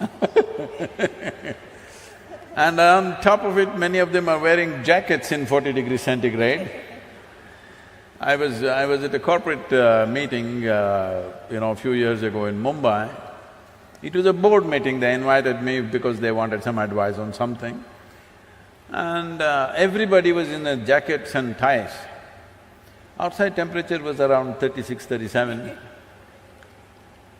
I said, see, if I had put my money in your company and I saw you guys wearing jackets and ties in 37 degrees, I would take away my money immediately, because you guys don't know what you're doing.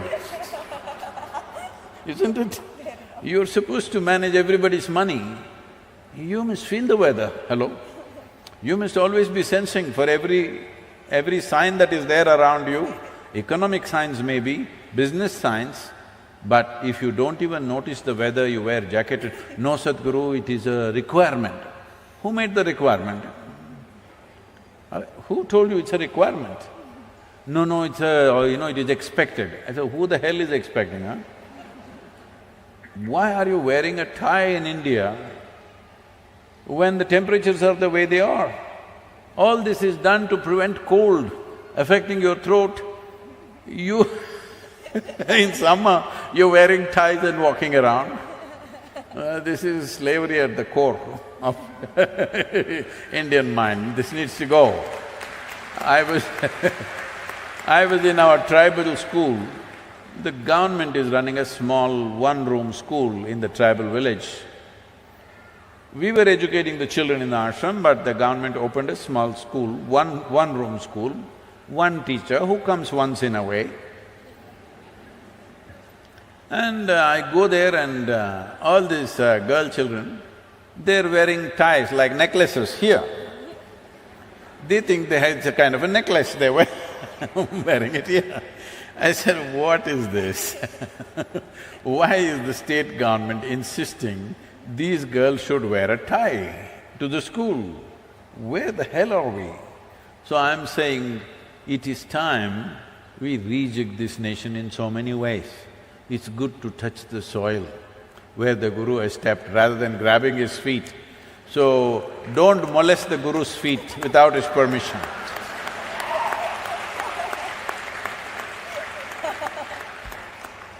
It's molestation, hello? Oh gosh.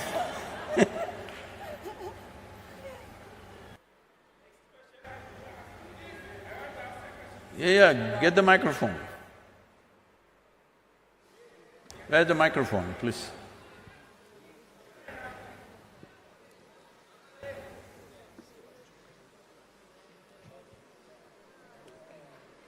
Hello Sadhguru, my name is Seattle. I have this question that I don't have any followers. How do I make them so that I can ride on your motorcycle?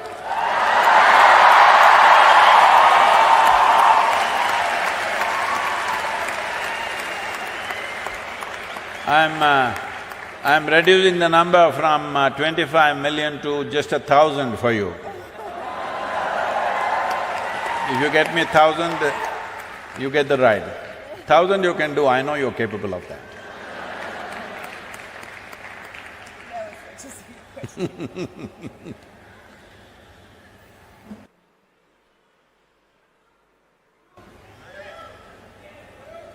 Somebody is torturing the child, please take care of the child, please.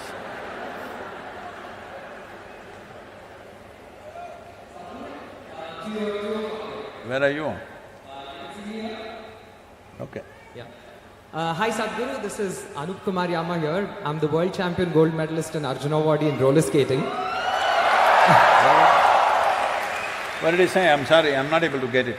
Yeah, Sadhguru, I'm the world champion in roller skating and in Arjuna Awadi. So my question is, used to go, will you actually skate because it is more good of an exercise for you? Thank you, sir. No. I promise you'll have no broken bones though. I'm not going to break my bones on the motorcycle either. Wonderful, sir. Thank you.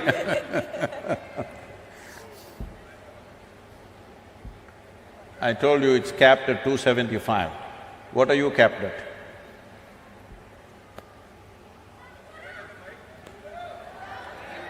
Please spread the microphone around, don't keep it in one place.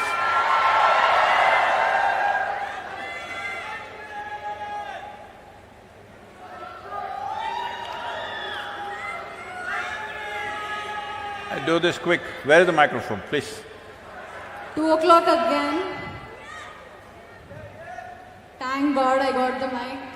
Okay, please. Namaskaram Sadhguru. Warm greetings Samantha. Hello everyone. What? So… You must hold the microphone a little closer. You've seen Lady Gaga? Like that. Not like this, like this. Yes. See.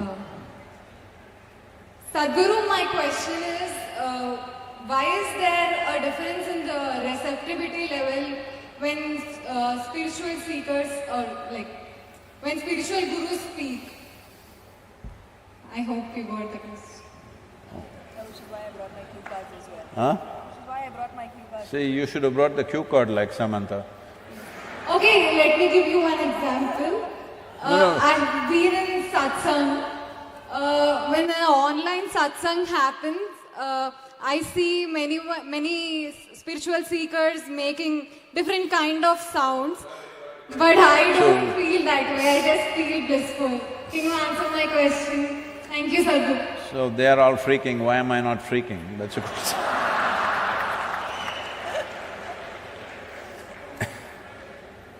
So, see, do not look at spiritual process as something different from life process. If two people eat the same food, both of them will not get the same level of nourishment. This is a fact. Same food, if two people eat, one person what they get out of it, another person what they get out of it is at a different level. Why is that so? That is the way you have kept yourself. In your life, the way human being is made, human system is a complex system, the most complex on this planet. Somewhere else, if there is somebody else, we don't know, but on this planet, this is the most complex life.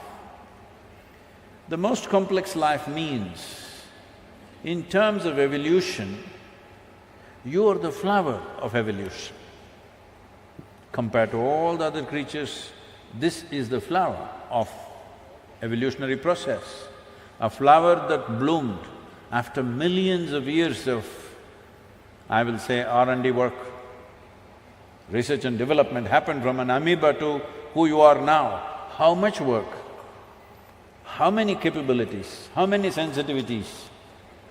How much competence? If you were an amoeba, what you could do, and today what you can do, is it even comparable? It's another world altogether. So for this much to happen, so much work has happened. Now once this complexity comes, complexity can tie itself in knots. To keep it open, to make it into something that will easily go in the breeze. If this was little damp, it wouldn't go. If it is little knotted, it wouldn't go. It has to… if the breeze comes, it must fly. But that is not happening to many lives because they've knotted themselves up. Why do they knot themselves? See, I don't know how old you are, By the time, you don't go till 18 these days, by the time you're 16, 17, you're looking for a bond. When bond ages, it becomes a bondage. Why are you looking for bondages? Because you're afraid of freedom. Freedom is a terrible thing. Anything can happen to you. Hello?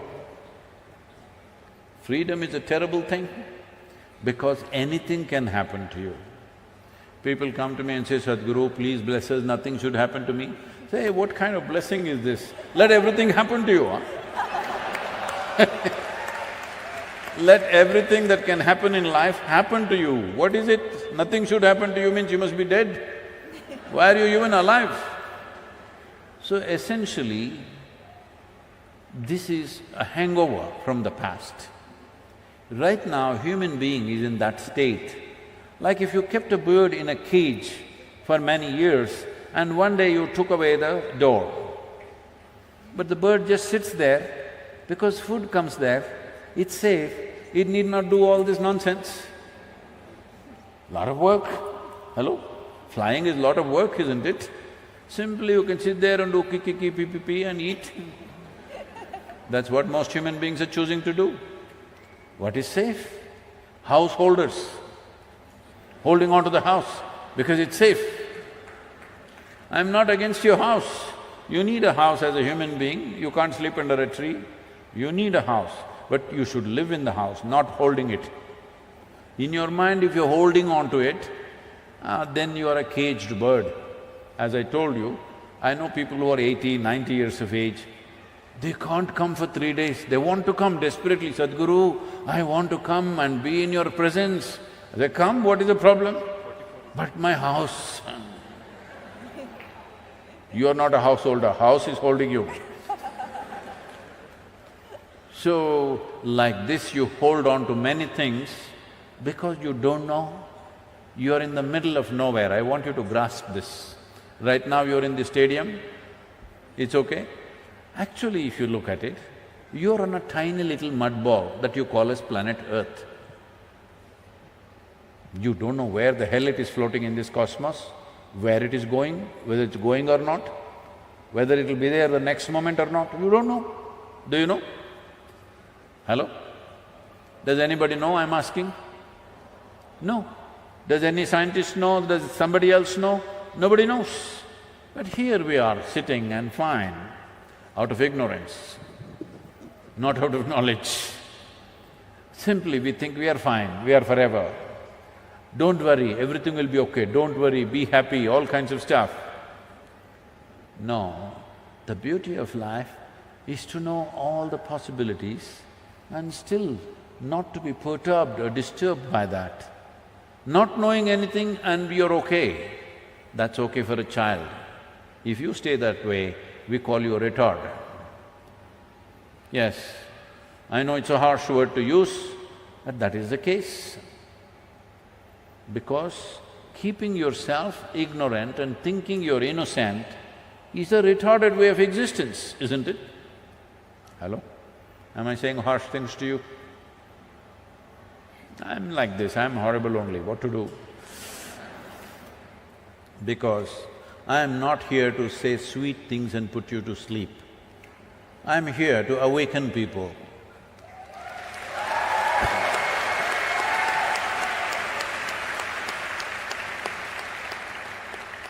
See, even for you to say save soil, I had to ride 26,000 kilometers. I could have told you from the yoga center, please save soil, you should have all… Yes, Sadhguru. No.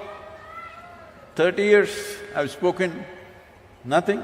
Now coming awake, I'm glad you have. So, it's not just about that. The important thing is, you're always trying to hold on to something. If you sit on this chair for 3 days, this is chair holder. Anything that you touch sticks to you. I want you to imagine yourself, because right now it's happening mentally, Let's say it happened physically. Oh, this is my vessel, it got stuck to you. This is my chair, it got stuck to you. This is my person, got stuck to you. That is my brother, my sister, my wife, my husband. Everybody got stuck to you. What a heap of mess you will be. Physically imagine what all is stuck to you in your mind. If it was all stuck to you physically, how terrible a life it would be. And that's what is happening. Because of that, nothing penetrates, everything you are like a stone wall. So if you have to become like breeze, that everything should flow through you, you should be available to life all the time, there is some work to do. If you simply fall in love with everything, it will happen, but that is a little confusing because your idea of love is again to possess somebody. Hello? Yes, isn't it? See, love means they must belong to you. No, that's not how it is. Love means what you love you must liberate, isn't it? Hello? No? So if you love the life that is here, because that's all that's here, you must liberate it. This is why mukti is not a concept that somebody made up. This is the innermost longing. But that longing is in many ways suppressed on a daily basis, talking about safety, talking about security, talking about sanity, talking about doing the right thing in the society, your duty, your nonsense. You suppress the mukti or the longing for mukti, which is not a teaching or a philosophy, it is the deepest longing.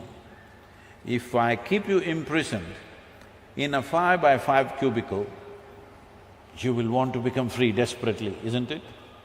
If I release you into a 10x10 cubicle, you'll feel wonderful for 2 days. Then you'll feel this is a terrible prison. If I release you into a 100x100 cubicle, you'll feel this is fantastic for a week, and then you'll feel terribly imprisoned. It doesn't matter where I set the boundary. The moment you realize there is a boundary to my life, there is something within you longing to break that boundary. This is the longing for mukti. It is not a concept, it is not a philosophy. This is the life's most innate longing, is to become free. But freedom is a terrible thing because anything could happen to you. So you bind yourself. Even if you bind yourself, it still happens to you. Life is not going to spare you, it still happens to you. It's like somebody asked me, Sadhguru, some of my friends say they function really well. When they drink alcohol, when they smoke marijuana, they become very creative, they become very effective. Yeah, that guy also. All this. So I said, see, nobody becomes better, nobody functions better by lowering their faculties. It is just that they become less ashamed of doing things clumsy.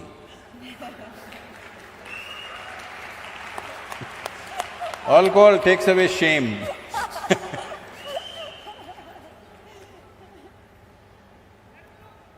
Anybody, please take the microphone, whoever. Namaskaram, Sadhguru. Boo, boo, boo. Here. 1:15. 1 o'clock. 2 o'clock.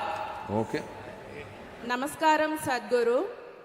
As we all know that early centuries, our India is in Vishwaguru position. So you are roaming all around the world. So I would like to know what is the position of our country in the world? What is that? Oh, wait. What is that Vishwaguru position? Who the hell is listening to you? Who the hell has been listening to you to call yourself a guru in the world? Okay. Hello? You think the world is listening to India?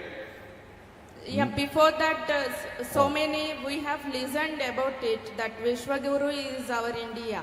So I would like to know what is the position of our country in the world. Okay.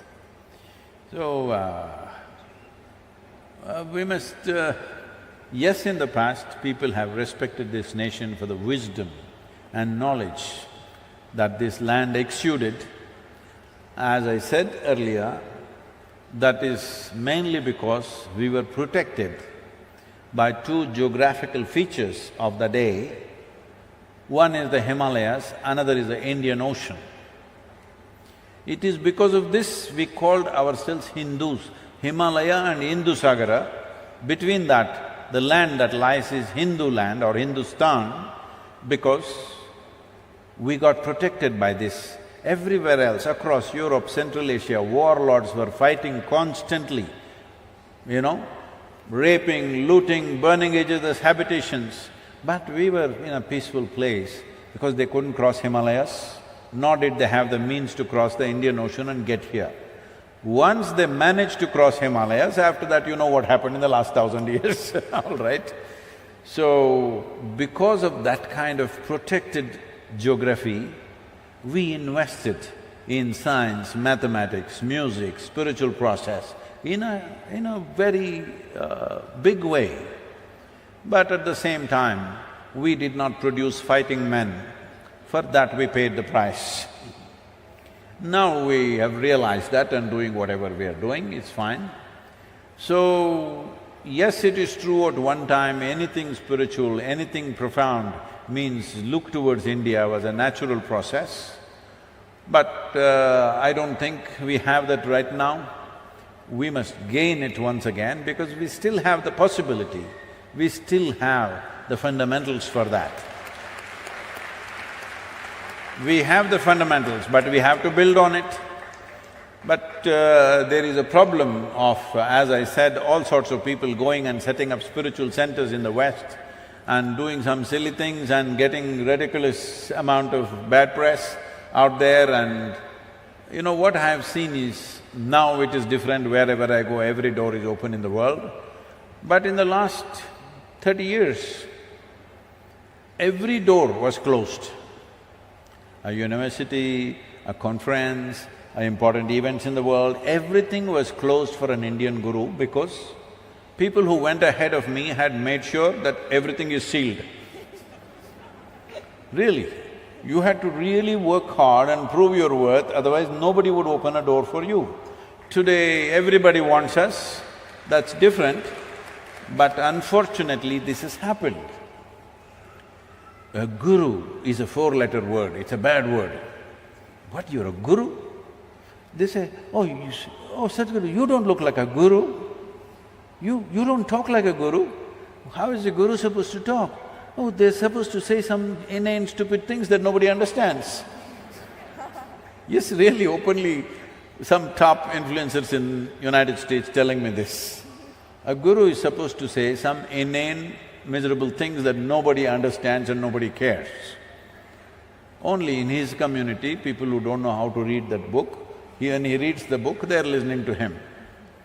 So unfortunately this has happened, but in many ways, we are once again putting India back on the spiritual map of the world in a big way.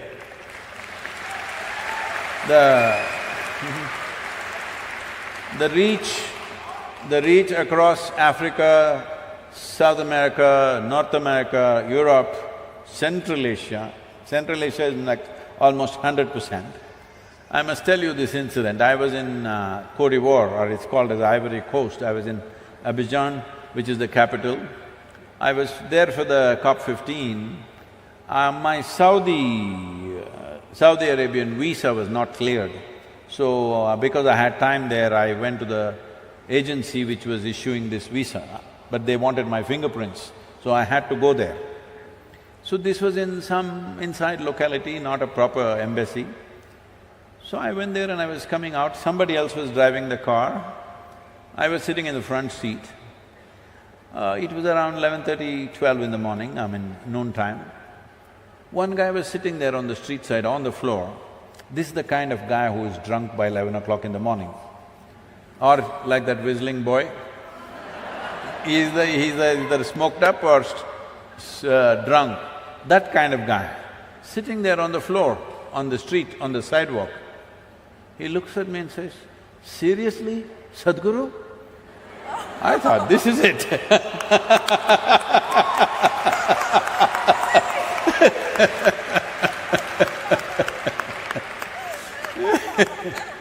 So, we are once again touching the world. We won't disappoint you. I want you to know, the Save Soil movement is under the banner of Conscious Planet, because without conscious human beings, you can't save nothing. Nothing. So, it is about creating conscious planet, means individual human beings have to become conscious. There is no such thing as making the planet conscious. You and me have to become conscious, that's the whole thing. So, this work is going on. In 2020, I don't know what is the numbers for 2021, it's definitely higher.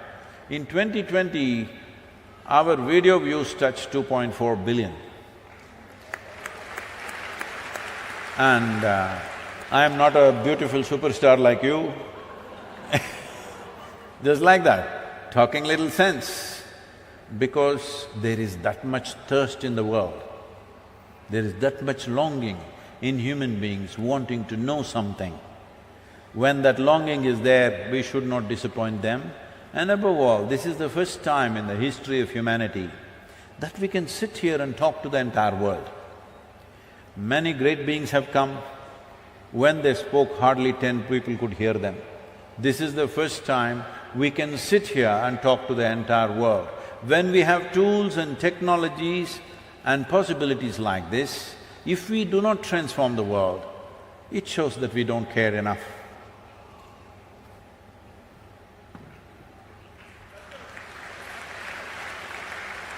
Namaskaram.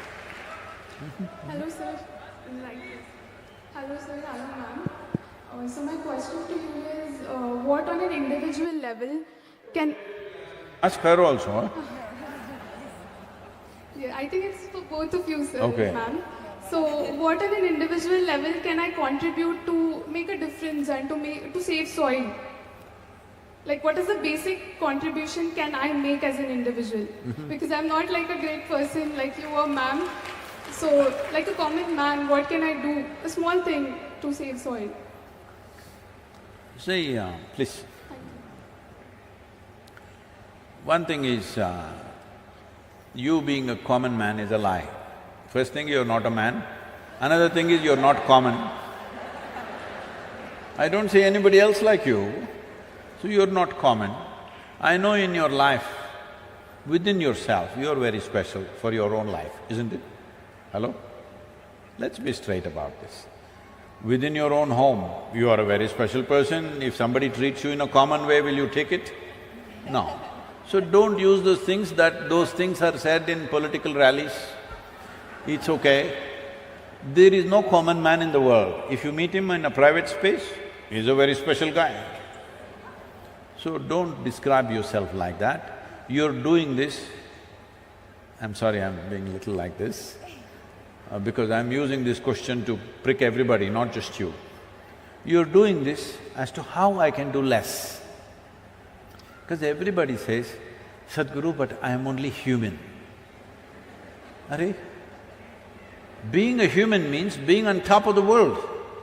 Of all the creatures on this planet, you are right on the top. Yes or no? In the evolutionary scale of things, you are on top of the world and you say, I am only human. When will you say, I am human? Because human is a great possibility, but you always refer to your humanity as a weakness. You always refer to your humanity as if it can't do anything. So now you have a phone with you. Phone. Is it a smart one or a dumb one? Huh? Smart one, see? Then what's the problem? You have a smart companion with you, always at your beck and call. So when you have such a smart companion, that guy, you call him… you've given him a name? No, because these days people are giving names to their phones. Where is my pinky? Where is my pinky? Somebody was looking for their pinky and I said, what pinky? No, my phone, I call it pinky, it's on it written pinky. So no name for the guy. We'll call him Ramu today. Am I being too nasty? Is it okay? I call my car traffic. Huh? I call my car traffic. She confessed something, I'm not telling it. So, you have a powerhouse in your hands. This is a powerhouse. Just you, one person. Leave the others, just you. If you are really committed with this kind of a companion in your hand, you can touch the 4 billion people I'm talking about. You can. Will you or will you not? That's left to you. But you have the means to do it. Yes or no? You have the means to do it, every one of you. You have the means to do it. Will you do it or not is the only question. I heard 27 and a half voices.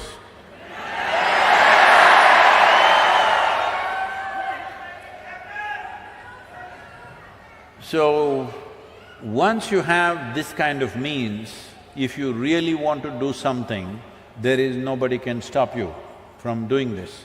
Oh, I don't have a following, what to do? Go do a jig on the street, it'll be good for your health also. Really. You will have to get off those high heels and just do a jig on the street, something funny. Oh, how can I do this, Sadhguru, in Hyderabad? I have a position, this is the whole problem. The thing is, I want you to understand, first I came to Hyderabad in 1983. First my visit to Hyderabad. I had never been to this city. I came in the peak summer. I came on my… it's ironic that once again I'm here on a motorcycle. I came on my SD 250 Road King of the day. So, I always lived in Mysore, Bangalore, and largely in the Western Ghats where it's cool, and I came to Hyderabad, the damn place was sweltering in the month of May. Mid-April I came and woof, I couldn't believe it, it was so hot, I'd never been to a place like that. And then because of thirst, I started drinking wherever, whatever, sugarcane juice, all over the place. So, I don't know anybody, this is the first time I'm teaching. I just came here and gave an introduction to auto rickshaw drivers, not auto rickshaw, there were only rickshaws at that time. So I spoke to 7 of them, 2 of them enrolled into the program. I went and spoke in the banks, on the street sides, or here, there. In about 23 or 24 days, I enrolled 300 people. This is the first time I'm teaching, I don't know anybody in the city. And then after about 10-12 days, people saw the way I was going and somebody said, you can come and stay in our house. So I stayed in their house.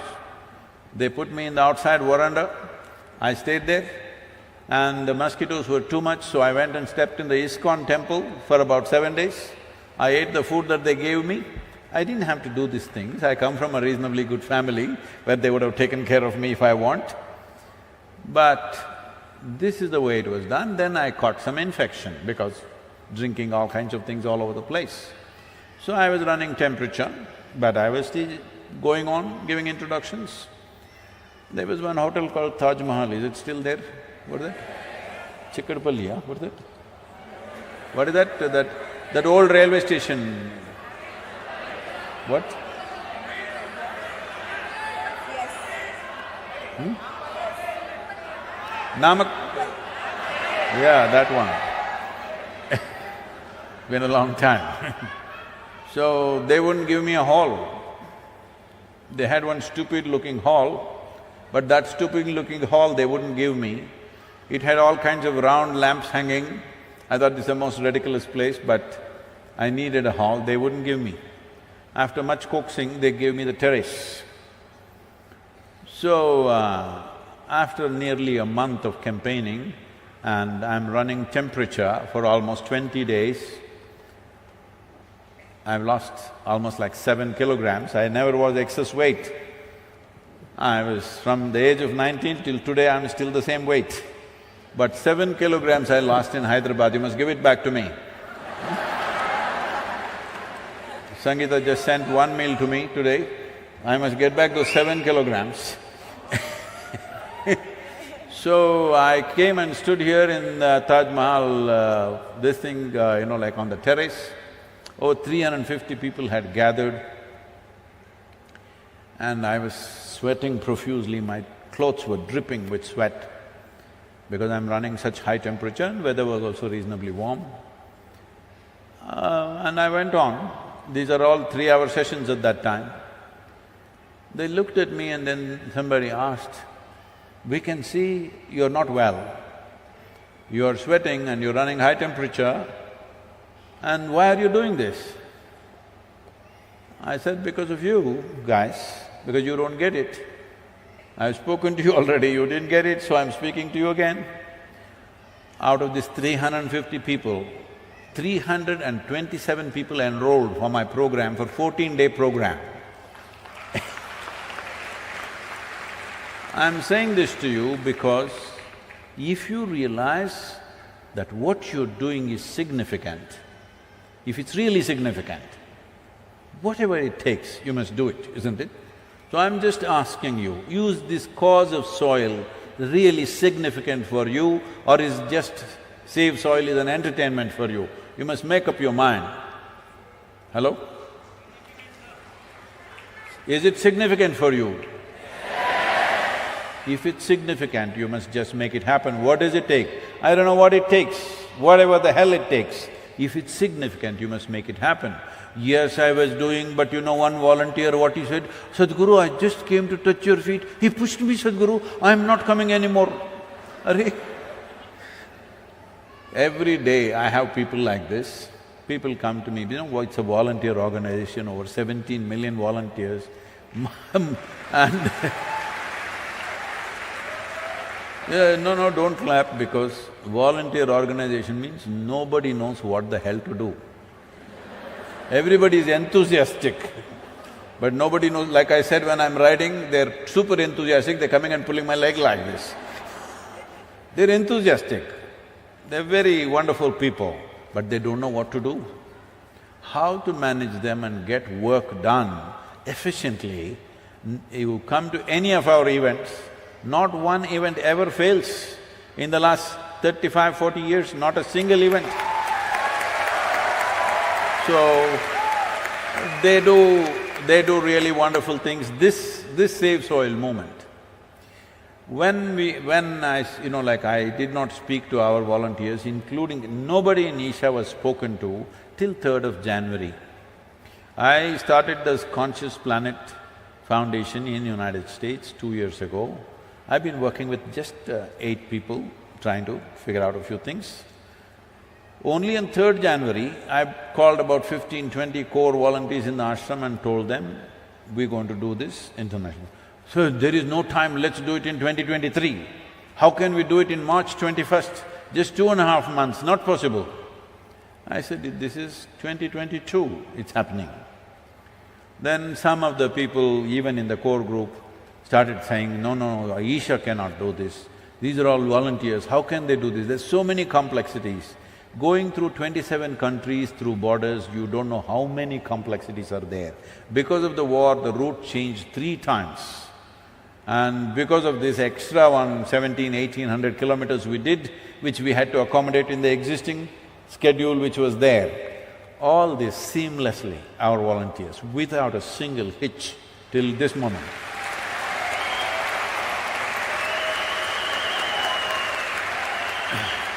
Every event in all these nations booked up 3 to 4 times over. Just Falls couldn't take it, that is the only restriction. Otherwise, everywhere there would be 3 times more people. I'm sure even in Hyderabad it would be the same. This is because… but at the same time, because they're volunteers and because they are not professionally trained and above all, they're not working for a living, they're not doing this for a living, Every day somebody will come up to me and say, Sadhguru, she's so horrible, I can't work with her. That guy is impossible, I can't work with him. So I tell them, see, if what you're doing is really significant, because in this world only such horrible people are there. If you see what I'm doing is very significant, you must learn to work with all these horrible people. And you must learn how to make these horrible people into wonderful people. But if you want to work with perfect people, you must go to heaven and today. Yes. Because if you can't work with the people who are here the way they are, then you must go somewhere else. So this problem of what can I do? The immediate thing is, everywhere this question is there, it's not just you, everywhere this question, what shall I do? Initially what they're asking is, shall I go home and fix my kitchen garden? Very cute of you, but that is not a solution. You're cold? I'm sorry. You need something? No. You need it? Okay. So, for most people who are living in apartments, your kitchen garden may be 2 pots. One may be some kind of a flower thing, another may be 1 tomato hanging there. That's your kitchen garden. You want to go and fix it. Very cute of you, it's a good thing to do, but it's not a solution. Right now, we are talking about the problem of agricultural lands, which accounts for nearly 71% of the world's arable land. When we talk about agricultural land, we're talking about that piece of geography on which daily human hand is tending to it. Men and women are working on it. And that is in the most horrific state. Not even a single nation, not a single nation in the entire world has the minimum 3% organic content, which makes soil. Not even one nation. So this has happened for whatever reasons, let me not go into the technicalities of it, but the important thing is, you must understand, when we are facing a problem of this magnitude, where scientists are talking about soil extinction. When we use the word extinction, we normally said dinosaurs and dodos. But now we are talking about soil extinction, and that's not a joke. Because just 70, 80 years ago, almost every nation used to face this. At least in our nation, we used to have severe famines every 3 to 4 years. In 1942, the famine took 3.2 million people in 4 months in this country. Famine is not even like a war. War means at least somebody will shoot you dead. This is a slow fade. 3-4 months it takes to die slowly. Most terrible things will happen to you. You will lose your humanity altogether. There have been many nations, many situations, I don't want to name them, but there have been many places where people have chopped off the limbs of their own children and eaten to survive, because they didn't want to kill their children. Do we want to drive the world once again in the direction of the famine? Because that's exactly where we are pointed right now. The whole world is moving towards a famine. It is not even that we have not reached there yet. Already 2 nations in Africa, today you just see the news, 2 nations in Africa are going into severe famine. 49 million people are not going to have any food. David Beasley, who was on the video I saw, he said, we don't have the money to provide food. Last year they provided food worth $9 billion. This year they asked for $15 billion. They are not getting it because everybody is talking about Ukraine. Next year they want $22 billion. How long will you run the world like this? Food must grow where people are, isn't it? You get it from here, there and give aid, is it going to work for long? This year, I want all of you to know this and feel it in your hearts, otherwise what is the point? 350,000 children could die in the next 4 to 6 months because there is no nourishment. How can we let this happen? After all this infrastructure, this education, this information, this technology, everything, Once again we are driving the world towards famine. This is simply unpardonable as far as I'm concerned. We must turn it away. Fortunately, 74 nations have already declared, others are examining the Save Soil policy document. I am sure they will move in that direction, I have no doubt about it. We will also work on this. We are setting up a 25-member scientific committee which will handhold small nations. After this journey is over, the real hard work begins. So what can I do? One thing is, you can give your time to me, I can make use of you because you have a smart friend. That is one thing. But right now, you use your smart friend, look him up properly, explore your smart friend properly. There are so many possibilities there. Do something, do hee, ha ha ha, do a jig, do a song, do whatever damn nonsense you want to do. But somehow awaken the world to this, because otherwise, once again we are driving towards famines. This time, it could be a global thing. When food scarcity comes, I want you to know, whoever has the biggest guns will take the food. Even if you grow it in your backyard, you will not eat it. Just know this. Thank you. Thank you so much, Sadhguru, for the beautiful insights. And yes, we are all with you in the Save Soil movement. Thank you so much, Samantha, for joining in conversation with Sadhguru. And I spoke very harshly in the last answer. I want to say something nice. Ask a nice question to somebody, a fun question. The last question, please. Okay, anyway, we can take somebody across anything only if they are willing. Willingness means, let me tell you, this happened. Wait, if I have to tell you a story, you must be in the right mode. When I say once upon a time, you must say ha ha. Hello? Once upon a time. Shankar and Pillai had 3 boys.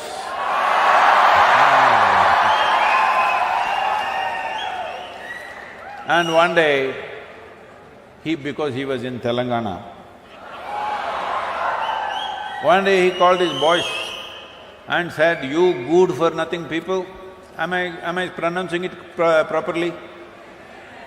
My accent is correct? "You good-for-nothing fellows, you must do something good in your life."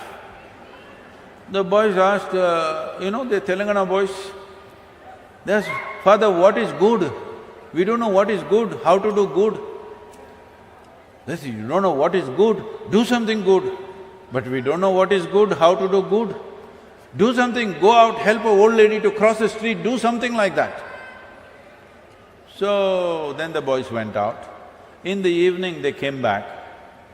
So Shankar and Pillai asked the first boy, "Did you do something good?" "Yes, father, as you said, I helped an old lady to cross the street." "Ah, you are a good boy." Second boy came, he asked him, "Did you do anything good today?"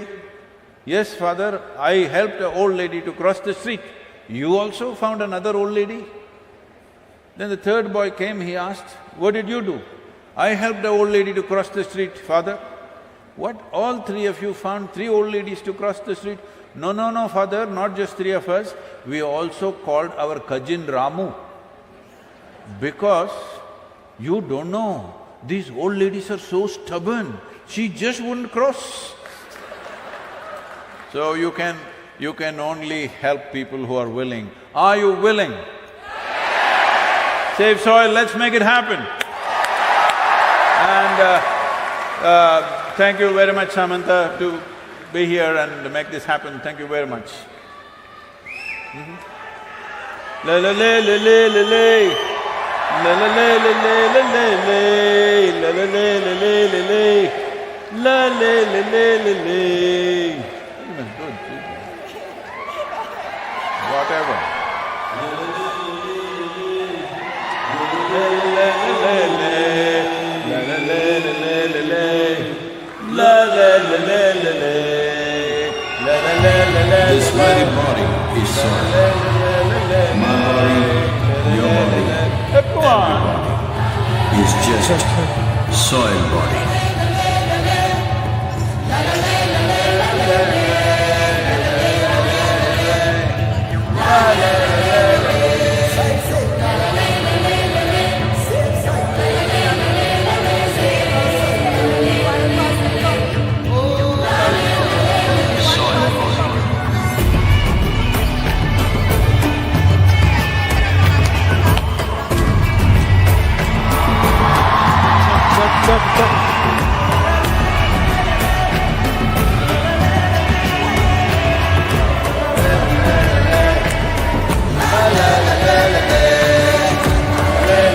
The magic of soil is it turns death into life.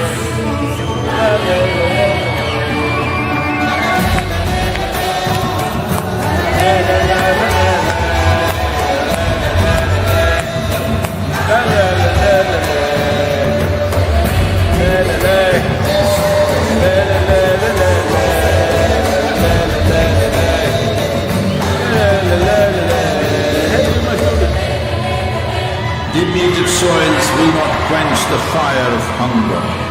Unquenched hunger can burn the very world. This is a generational responsibility. Save soil. Let's make it happen.